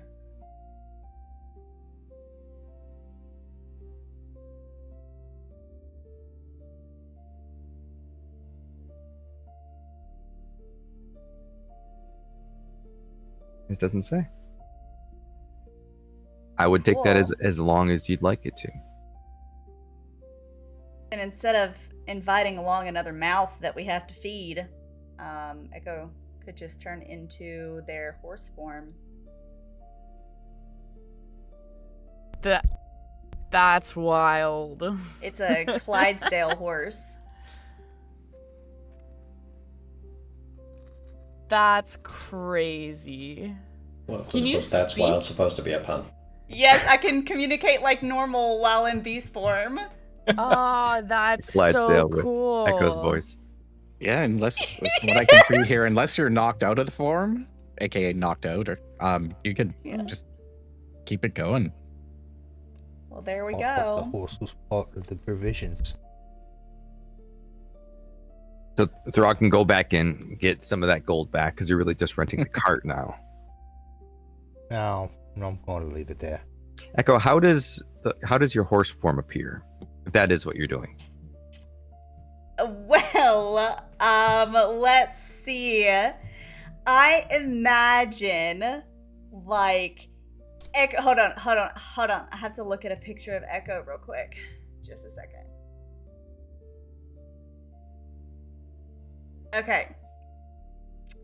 So he'll just like get on all fours and his wings will like encapsulate him a little bit, and then like, you know, his neck lengthens and his hair grows and all like his mane and all that kind of good stuff. But yeah, he'll get on all fours and then his wings just kind of like tuck around him a little bit as he transforms. So as you get down and then have this transformation, do you give anyone any warning before you do it, or do you just go and do it? Oh yeah, Echo will be like, I mean, like, we have to feed that horse. I could just be a horse, and then he'll do it. Did anyone know that you could do this before you did it, besides maybe Ellum? Ellum's probably new, yes. Dar knew somehow. I don't know if Ellum saw this form, but Ellum probably knew that I could change into other animals. So, are you a butterfly or a horse? I can be lots of things. But I'm a fairy. I can't be a butterfly. What's a fairy? I'm a fairy. So as you start, I guess, strapping the cart to your friend, you start making your way out of town. Are the leather straps really good? Sturdy? Make sure they're comfortable for you. This horse can complain. It's good. Yes, this horse can complain. Who's hopping on the range to say yeah? Want don't think we need the whip this time. So who of your group is leading you? The horse. Oh my gosh. Well, both. I don't know. Well, Helm obviously has been there. Echo has been there. I assume Oleg probably knows the way, potentially. But Helm is leading. All right. Would you Are like we to going northwest? No. give me an instinct roll with advantage? We are going southeast. Now we know. Literally, Hal starts walking to the road that they just came up or the night before back towards the other way. What is it with everyone just walking in a direction in the opposite direction of where they like don't want to go? Is that gonna just be a thing we all do at some point? According to the map, we actually do need to go southeast to be able to go north. So the road from Breckenford winds down through the mountains. It kicks south to get down, and then you sort of come off to the west side of the mountain into the valley. And then after you've gotten that far, you choose left or right. The road splits. Go more Left. southeast. Left will take you south, north, or right will take you north. I have a quick question. Yeah. Could I have handed a portal seed to somebody before I turned into a horse? Where would you have liked to have planted your portal? I wanted it to be on the path. I don't want it to be too close to the place. So like whenever we reach that fork in the road, if there's like some trees off to the side or something, that would have been a great place to like go in between some trees and like, drop it there. All right. So we can say that you did hand off a seed, and one of your party found like a sort of a discreet area to plant it. It'll take some time to grow, but it's generally off the beaten path. Probably not easily discovered, but Beautiful. and you come to the crossroads and you begin to go left.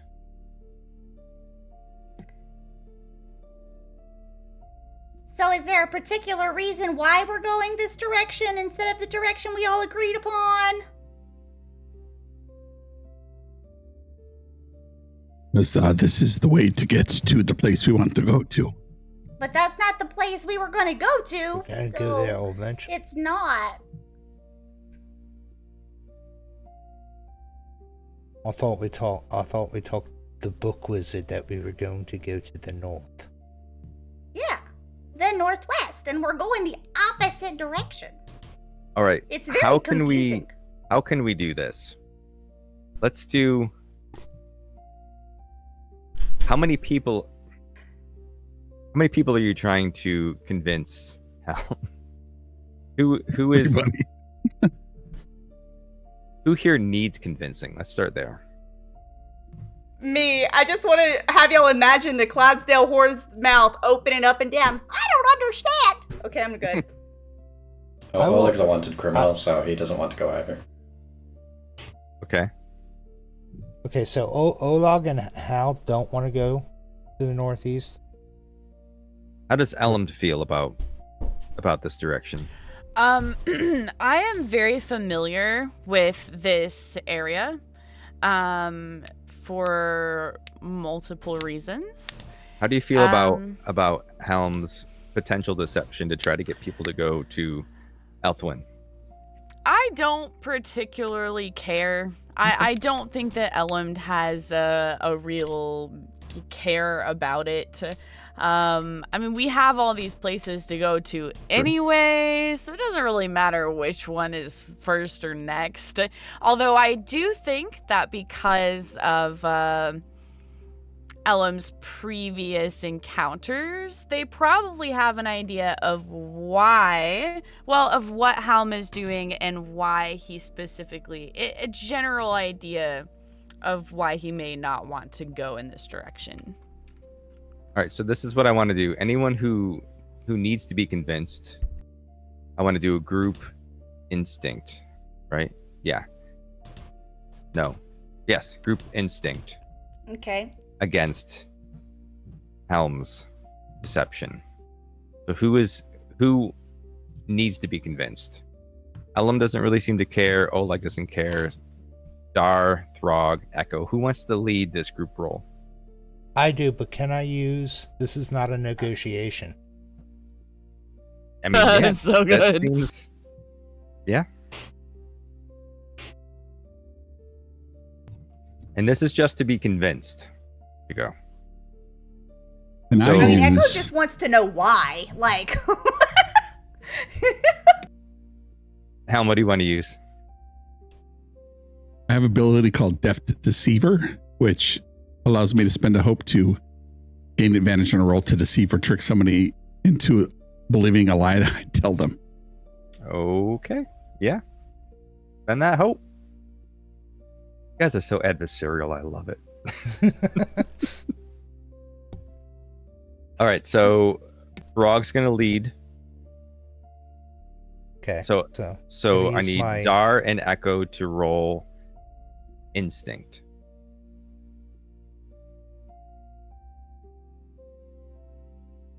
I'm just checking my ability, see if there's anything I can do to help with this.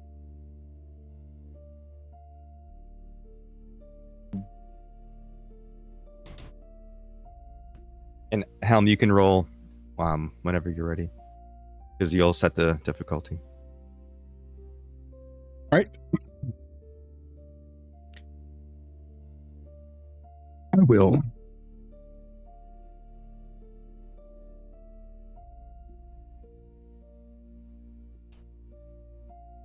That is an 18 for me. Okay. What'd you get, Helm? Okay. If I'm using my ability, does he get the +2? Nope. Okay. I'll tell you how it all plays out when we get to the end here. So, Echo, roll instinct, and if you have any experiences you want to add, speak now, or forever hold your peace. that has to do with not being convinced to go there? Definitely not. Okay. So just don't- roll I your don't have- instinct roll. That well, mine is a 13 with fear. Okay. This is reaction, so technically for you two, there's no fear or hope. Yeah, okay. All right. So Throg, roll with your experience. Okay.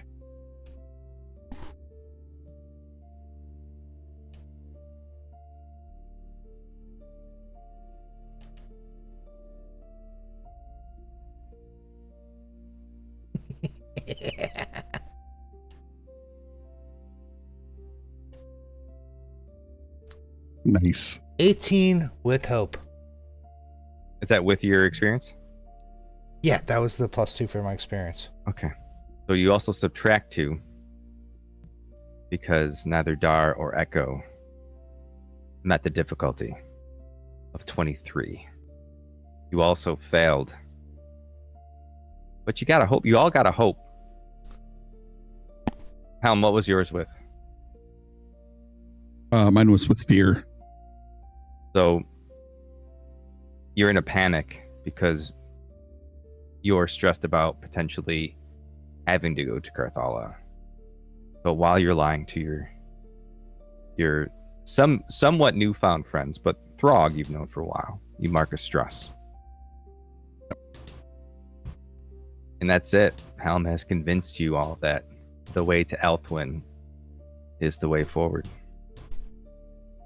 Well, I mean, that makes sense. Ellen and I made some friends with some people in the Elven area, and they had a library with books. Yeah, that would be good. You like books. Both of you like books, don't you? Well, yeah, but Ellen has like the coolest book in the whole world now. Or more like all the worlds. All right, so as I mean, you turn, perhaps they could have additional books like that at the Elven library. Would be good, yeah? Well, I really only need information on magics that affect other magics. But sure. I mean, the Elven people are ripe with all kinds of different kinds of magic. Is that that's what they say, don't they? Yeah, they didn't have it last time I visited, but they might have written a new book and had new discoveries. But okay, let's go. Plump, Oh, plump, so plump. you know the way. Maybe we should follow you. Well, I mean, of course I know the way. Who's leading this expedition to Elthwyn? Echo has been there. Elmd has been there as well. Elmd was with you when you went. Yes. Yeah. I think that's probably it out of your group. What bonus do we get for leading? What's the plus? What? It's just you. It's to determine the safest and fastest path. No, I meant like, what am I adding? Oh, you're not adding anything. You're just rolling instinct Okay, rolling instinct. for navigation. I have a +3. Perfect.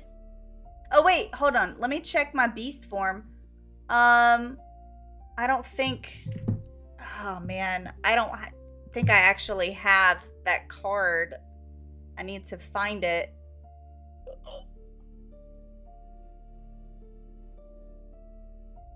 Because you get pluses to certain things depending on what beast shape you're in. It's weird that Beast you can't form. just- So I don't Okay. remember what that one is. I'm looking. Oh, beast form has its own tab.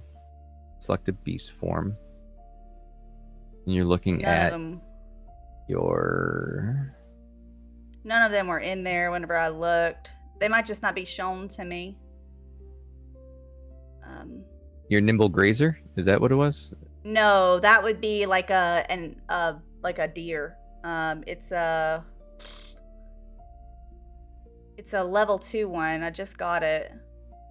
I'm trying to find it. I'm so sorry. Mighty Strider. Yeah, that one. Okay. So I gain advantage on navigate. Yep. So roll your instinct +3 with advantage.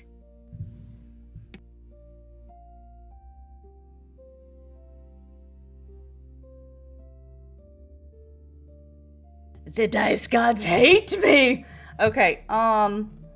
It is an 18 with fear. I will I take don't know if another that fear. matters. Look at all that fear I have. Wow. I know, and half of them are from me. No, I just took my fear Uh-oh. from Helm too. No, how about we maybe don't look at them? Let's just like turn our eyes away and pretend they don't exist. Maybe. I'm gonna move him up here. My eyes will be good. Okay. So we're hitting about the 3.5 hour mark. We're just gonna close out the session, and then we'll deal with what is to come after.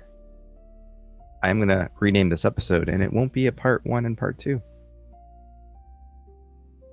So if she got a low navigation, we might end up in the Northwest anyway. No, Echo got 18 though, Yeah, But- it was an 18. potentially. Okay. Just asking. So it winds down. We already left the mountains. There's these roads with long switchbacks. Each turn carries you farther from comfort of the timbered roofs and the familiar hearth light. The storm that broke earlier upon the village still hangs in your memory. It's not the thunder and the rain, but the tide of shattered souls that swept through its streets. The echoes of that night cling to you as you descend into the valleys below. The first days of travel bring only silence, but not the peaceful kind. As you start headed back towards Lunesra, villages lie empty. Doors hang open, meals left half-eaten on abandoned tables. The air is still, as though the people vanished in an instant. No bodies, no signs of struggle, just absence. In some places you find the faint shimmer of violet dust clinging to the earth, drifting like ash. In others you hear nothing at all, not even birdsong. Here and there, small bands of shattered haunt the road. disparate, broken. Nothing like the organized horde that you've encountered in Brackenford. They move sluggishly, aimlessly, as though figments of a larger will. Yet when they catch sight of you, their hunger sharpens. They lunge with sudden purpose. Each fight leaves behind a faint violet embers that linger slightly too long in the air before dissipating. Can't help but wonder how many souls have already been taken. How many sparks extinguished to fuel the shattered god.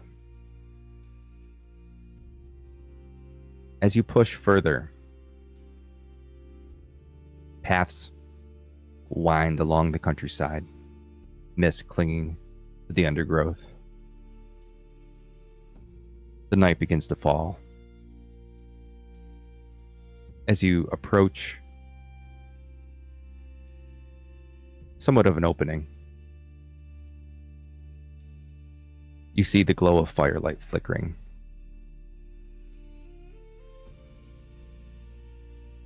A lone traveler sits by a small campfire. You see a battered lute rest across his lap, skin of wine dangling from his belt, multiple other skins hanging from his pack. His clothes are ragged, patched a dozen times, yet his eyes sparkle with warmth, mischief, maybe something deeper. He rises as he sees your cart approach, bowing low in a very theatrical flourish. Ah, companions. The road is weary and burdened. Please come share my fire. Drink with me. But what is journey without company? And what is company without wine?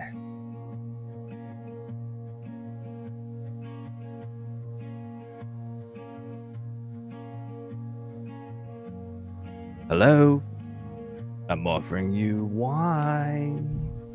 Well, I don't really want any wine, but sure. Oh and my then God. go off over I hate to and stop right by the fire. Your horse is talking. I will ask you Well, all to you back away from the horse, please. You act Clearly like, it is you, possessed you by act some like you act like your horse doesn't talk. I don't have a horse. I just have a fire and some This wine. is a normal horse. They always talk. You don't talk to your horses? I don't have any You must. horses. Have you Echo's gonna never turn talked into a to- fairy. You're gonna ruin this on. So as you turn back into your fairy form, this traveler goes, Ah! Everyone back away, there's a fairy. Please, urge you back. Come towards the fire. You all need wine. Come. As this scarecrow stands up out of the cart. Oh my god. Point of The order. gods. Would we have? That was a walking, talking scarecrow. Would we have tethered Element's cart to the wagon, or lifted it up into the wagon? "That's up to Alan." Just dragging them along with us. Well, no. Which would they prefer? Wait, what? Do you want to Would be you have- Are dragged you behind on the the cart? cart, or in Loaded the into cart, the or are cart, you dragged or- along? Oh yeah, I kind of want to be dragged behind the cart. Not gonna lie. Right? Just do the whole like jet skiing thing. Yeah, hell yeah. So as you all disembark your vessel or your horse form, and you come and sit around the fire, describe to me how this traveler appears to you.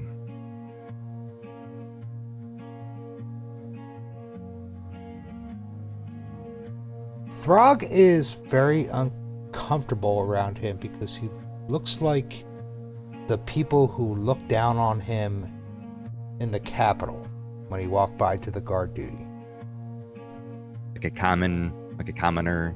Well, higher up than commoner, Oh, but so you like know. someone of means. So he looks like. Yeah. Okay. And the way he talks as well. All right. Reminds me of this guy I knew. Yeah, never mind. Not going to say it. He knew exactly what I was going to say.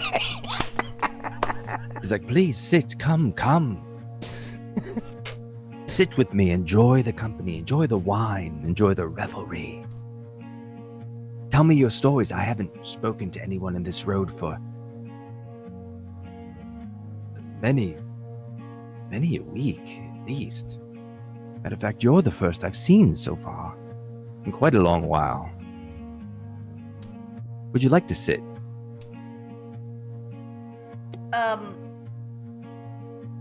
Echo would like to kind of flutter in a circle kind of around the fire.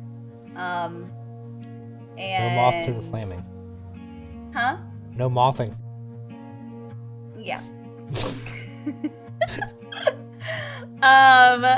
He wants to do clarity of nature. Okay. Which is basically I create a space of natural serenity within close range, and I can take away stress from me and my allies up to my instinct. Okay. So you have a +3 instinct.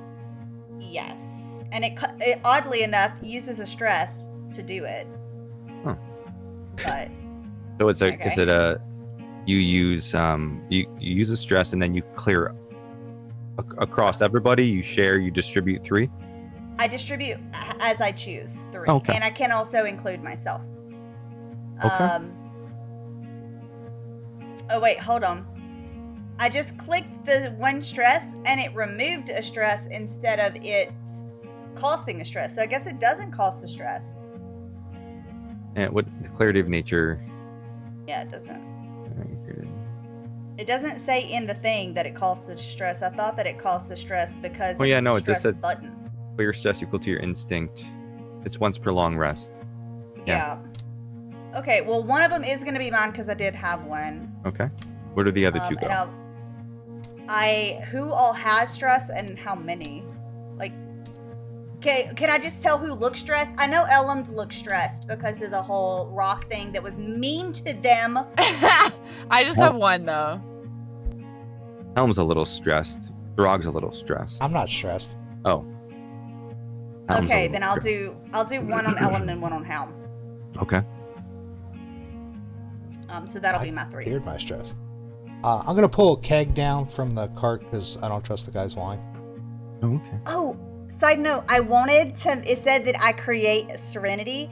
I wanted it to be a mixture of part of like the magical nature of Echo's realm and just some like stones that are reminiscent of Elam's realm Okay. as well. Like stones and maybe like, I don't know if there's like glowing luminescent things maybe. Oh, yeah, in probably. Elam's realm. You know, glowing so- moss. Sure. Yeah, glowing moss. So yeah, it's gonna be a mixture of their 2 homes. As this traveler has invited you into his fire and you start to change the landscape around you into this serene mix of flora and stone. Elland, you look at plant life that's growing in this serene view, and it's reminiscent of your vision. But the traveler is like, "What? Would you like wine?" He starts like handing out these. He has all of these wineskins in his pack. He's almost excited. He hasn't seen anyone in a very long time. Please sit, please. Tell me your stories. Sing me your songs. Do you have stories to tell? You, monkey angel, you surely have a story to tell. Not a very happy one. Oh, that's not. I mean, I would prefer happy ones if I could. I mean, can we? Okay, just agree to make them happy. That's good. Lots of sorrow out here. Let's do happiness or song. You could sing a somber song. That's sort of what I do. I sing somber songs. You know, it's what pays the bills. But do any of you have a somber song you'd like to sing? I'm more interested why you're the only person we've seen who's alive. Well, that is an interesting question. I suppose that they just don't want the likes of me.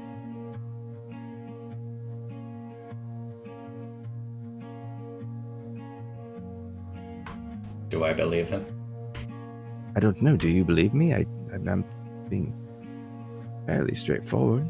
You want to roll instinct? Sure. I'm not very good at that, though.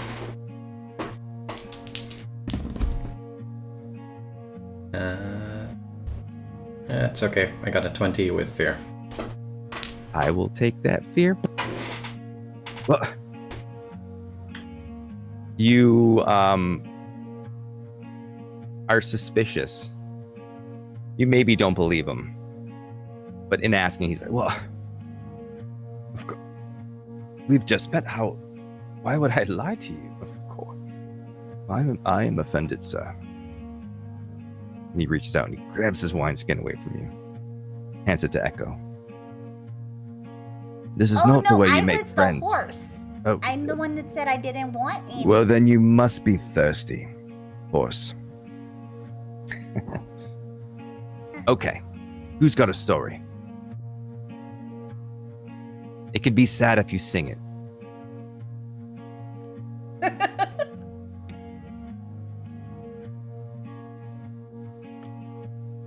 Where are my manners?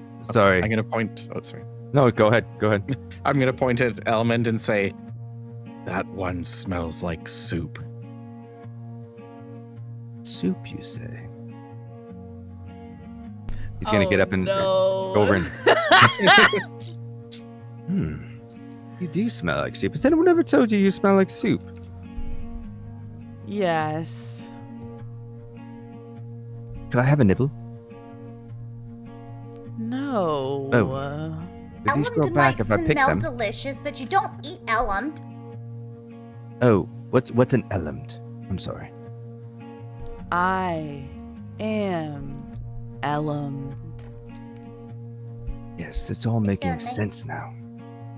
The name is Elland, and they smell of soup. Do you have any soup? Or you smell like soup? I do not eat. Right. Okay. Do you drink? No.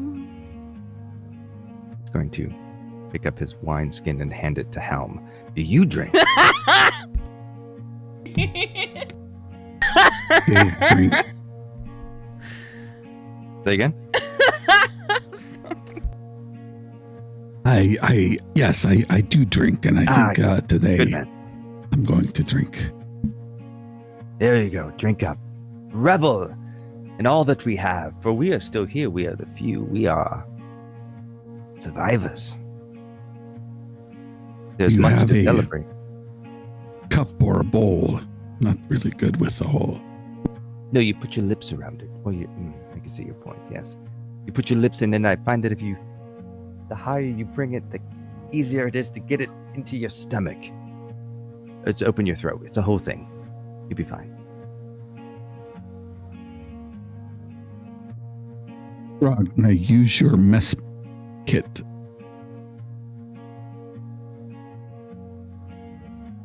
Suit yourself.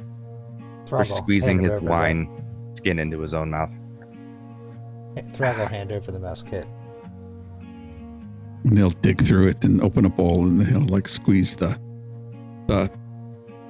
wine into this bowl, and he'll start lapping it.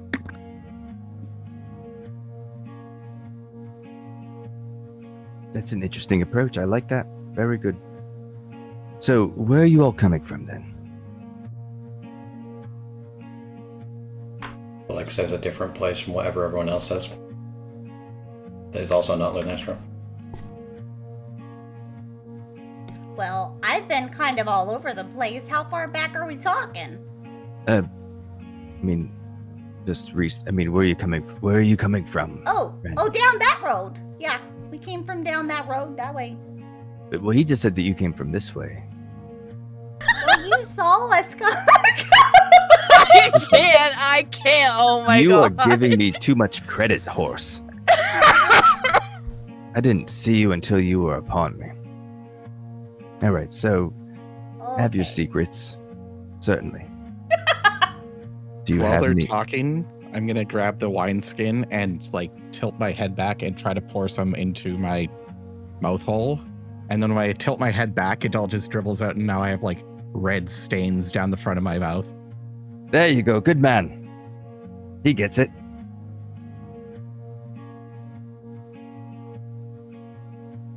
You all are a somber bunch.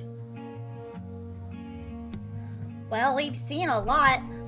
Okay, you want a story? Yes. So, once upon a time, there was a rabbit. And the rabbit wanted to find its home, but it had gotten stolen. So it had to go all the way around, and it kept talking to all of its friends. Well, they weren't their friends at first because, you know, like, you can't make friends with someone that you just meet, but then you talk to them a lot, and then they became friends. But anyways, so, long story short, all of his friends took him home, and they got to all be friends together and live all together. Isn't that great? Yes, but none of that rhymed. Elmd The stories have says, to rhyme? No, I'm thinking. Once upon a time where a rabbit had some friends. No. And then he could. No. Once upon a time. And that's. We'll come back to that one. What were you saying?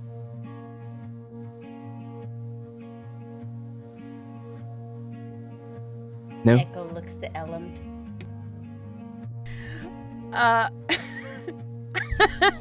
Elmd is sitting patiently next to Echo and just says, "This is a true story."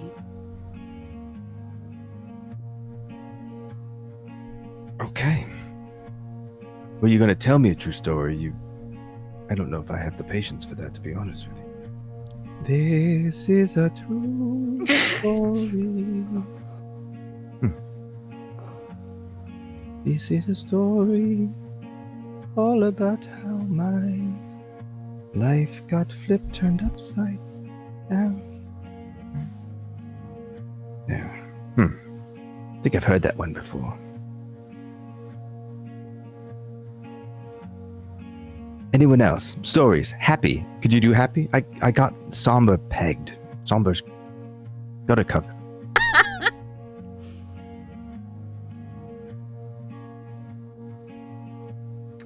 Can I possibly like intercede a little bit here? Sure.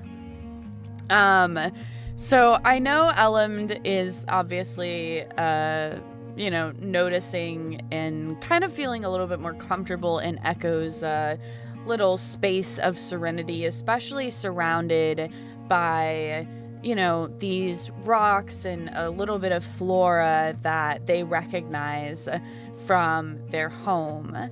And you said that it, of course, was reminding Elmd of the vision that they had when using my little special mark of divine ability. So what I'm wondering is, which I meant to do this like way earlier, but I just didn't want to interrupt anyone, is I wanted to make that roll about Elmd attempting to interpret the vision that they saw. Mm-hmm.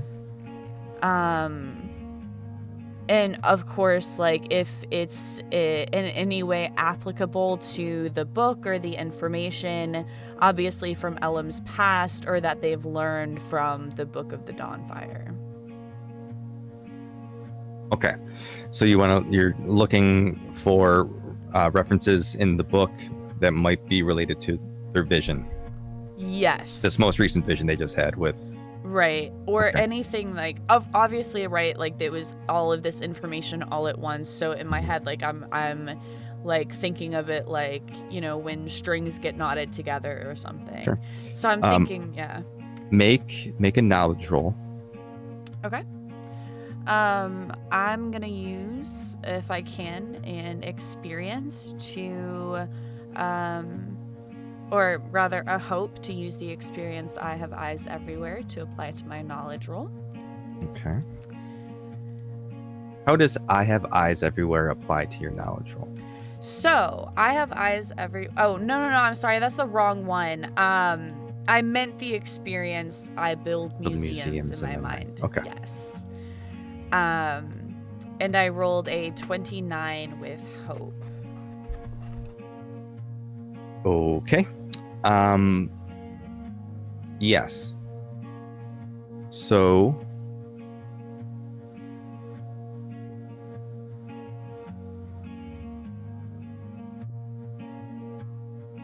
you do. There are some parallels that you draw. They're not parallel, they're not direct parallels. There's pieces of it. You seem to, as you recognize your vision, attach like every soul, good or bad, better or worse, at various times in their lives. And that reminds you of sort of the dawn of mortals as it's written in the Dawnfire and how they came to be. And that's as much as I'll give you for now, as you're still sussing it out. All right, cool. Thank you. Meanwhile, as you're doing this, and this traveler's still looking for a story, was talking to you, and you just went, boop. So he's like, do they do this often? Ellen thinks a lot. All right. Well, so, but I'm so rude. My name is Lyro. Traveler.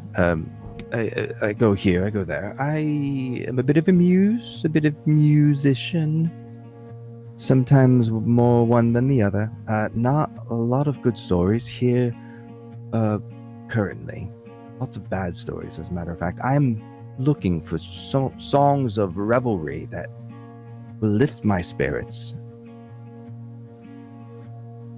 There's not much, clearly. Songs of revelry. Yeah. I keep coming up with rap songs. I look at someone and I get a sense of a song, and it's always dark and depressing. Look at this Catman, for example. Somber, sad, panicked. There's something gnawing under the surface, isn't there? Some sort of a deeper worry. There's a hall. A hall where no winds wander. In the hall where no winds wander, where the altar steals the flame, robed ones chant without a whisper, calling out a lost one's name, bound and breathless on the table, where's a face you almost know. Is it yours or just a fable? Is it truth or just a show? See? Somber. Well, I mean, maybe you need to use, glasses or something, because there's a goodness in, everybody almost, Like, You too. You gotta see the positive. Yeah, even you, there's... In a world of whispered shadows, where midnight's raven flies, there's a bird that dreams of sunrise, trading death for wings that sigh. Once in darkness it was woven, now it seeks the morning's breath, for the raven longs for the daylight, in the dance of life and death. Somber! Who wants that? You got that from me? Very That's very somber. odd. What's going on with your wing? Oh, I mean, ever since I got, shot, with the light, that's what it did.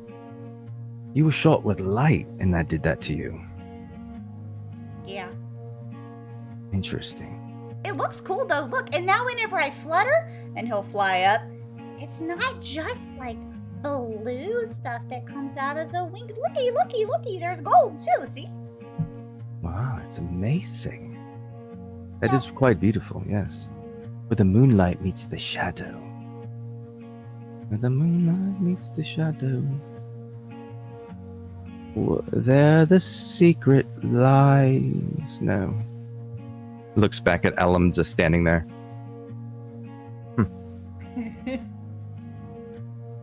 Maybe Echo goes to sit looking at next to this. Ellum. Maybe you aren't looking at their stories the right way. Well, no one's told me the stories yet. I've got the Well, rabbit I thing, mean- but that's not. I can't. I mean, I don't know how many people you've run across since all this started, but I mean, you figure, look at us right here.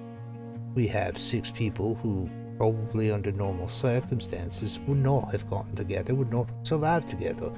However, given in the face of recent travesty, we have been able to survive for a week. We have had each other's backs. We have developed friendships. We have survived. We have actually profited. You know, we went all the way from very far down south to the north, and we have fought a bunch of these beasties that you're seeing, the shadowed beasties you're seeing along the road. Yes, that does sound very, that would sound very dour to think that we fought everywhere we went, we saw these shadow beasties, but with a particular point of view. We were able to overcome the darkness and the danger that we faced on the road, which, for a bard of any skill, I would imagine would be fairly simple to write a hopeful song. I am not a bard. I am a headliner. Well, then you should be especially able to do so. Yes, I agree with you. What a very noble and particular point of view you have. I will think on this. Well, I'm tired. I'm going to turn in for the night. Are you going to make camp? Enjoy the glowing moss. Well, yeah, no, it's very lovely. Very lovely. She did make camp. Don't you see the moss and the glowy stuff? Is this your camp? Wow. More, you should have told me the story about this place. That's all we did. Amazing. Yes. Is this where the rabbits lived? Yes, it is. Oh, I missed that part. Wow. Well, Okay. it's kind of in the details. I said make a long story short. Maybe I should tell you the whole story in the morning. Yes, the morning would be the perfect time to tell me the rest of your story. Maybe it's a metaphor and you're the rabbit. Indeed. Maybe we're all the They're making rabbits. Friends. All right, well, best to bed. Frog will go to the cart and grab like 10. You all have a long trip ahead of you to get to that elven kingdom, and I have to go to sleep. I'm off to Caer'thala. Yes, have We you never been there? mentioned an elven kingdom. I'm certain No, you we did. did not. We did not mention it. I'm sure you did. Oh well. Have yourselves a splendid night. I will see you in the morning. Or I won't. Bye. He sort of prances off. Just off to the darkness. Are you sure that wasn't your book wizard friend? Very similar personalities, yes. Something tells me we should have watches tonight. I don't think we should. Okay. As he unloads another tent from the cart, because, well, we asked for provisions. You have lots, and you have your nomad pack as well, right? Yes, I have that magic nomad pack that I can pull out anything from. As this stranger, but he said his name, as this person that you don't know goes off into the sort of a dark area, go to sleep, and you all enjoy the fire for the rest of the night. And then eventually you yourselves fall asleep and wake up in the morning. Fire's been snuffed out. Stranger is nowhere to be found. And you pack up like you do, and you continue on your journey until the road winds to Quiet Valley. The air feels sharper, thinner, touched with something older than memory, mists curling over the treetops, silver and blue, until the parts to reveal a vision that belongs more to myth than the waking world. Before you in the sky, you see the floating isle of Elfwind, this floating kingdom of the elves. You can just make out the shining spires, the pale stone crystal piercing the clouds, very similar to some of the makeup of Lunesra. Their base is hidden away by drifting veils of light, each tower rising impossibly high, bound together by bridges of silver, root-like arches that seem to grow rather than be built. At the foundations, you can make out some forest, ancient, that stretch in all directions, their canopies braided into this living tapestry of green and gold. Waterfalls spilling just over the edge, falling down the world below. And as you walk up to the realm of the elves in this floating kingdom, that is where we'll end the session.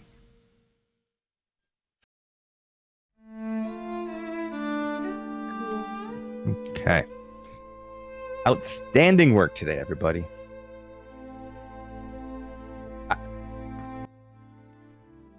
How many actual critical successes did you have today? We'd have to go and count. I think it was 4. I think it was 4 or 5. Yeah. Super lucky. Right around there. I think so too, probably. Jeez. But they were all in the Gosh. space of a minute. 5? It was a lot in a very quick succession, and there's literally nobody. Okay. Like I said, great work. I was so worried about that combat, and you all just tore through it without any issues. Yeah. And does anyone have anything they want to add? I don't know. I don't think so. That was. No. It's always a lot. But I always enjoy it. We have a Yeah. great time here. Yeah. Well, I'm looking forward to our next session, which I have on the calendar. I updated the calendar on Twitch, so that it's also in Discord, but it should also be on Twitch. But it's going to be the 25th. September 25th is our next session, which will be something else entirely than what we were headed towards. Thanks to Helm. Ooh. As Sorry, always, friends. Ghost gave me a No, nightmare you're and I not. ran away. gave you a night. You Yeah, gave it's your yourself fault. one. Lies Aw. again? A Is big that thank why you. you changed it? The nightmare? Yes. What are you, a child? Yes. Don't let him Hal fool you. He is changed literally it while like you're all 17. standing in the town square stuff. A huge thank you to each and every one of you for hanging out and playing with us. It's a lot of fun. A huge thank you to our stream sponsors, Hero Forge, World Anvil, and Nat 20 Dicery for sponsoring the stream. You can click the links in this video to go and support the stream in the various ways. You can also go to ghostlightxd.com to sign up for one-shots. We have October 30th has 2 slots left for the Watchfires of Carvos Keep. It'll be very haunting and spooky. It'll be good. And then November 20th, we have The Last Pilgrimage, which takes us all the way to this place we've never been, which I'm really excited about. Sign up at ghostlightxd.com. And as always, dear Riftwalkers, we will see you Thursday the 25th. Bye, everybody.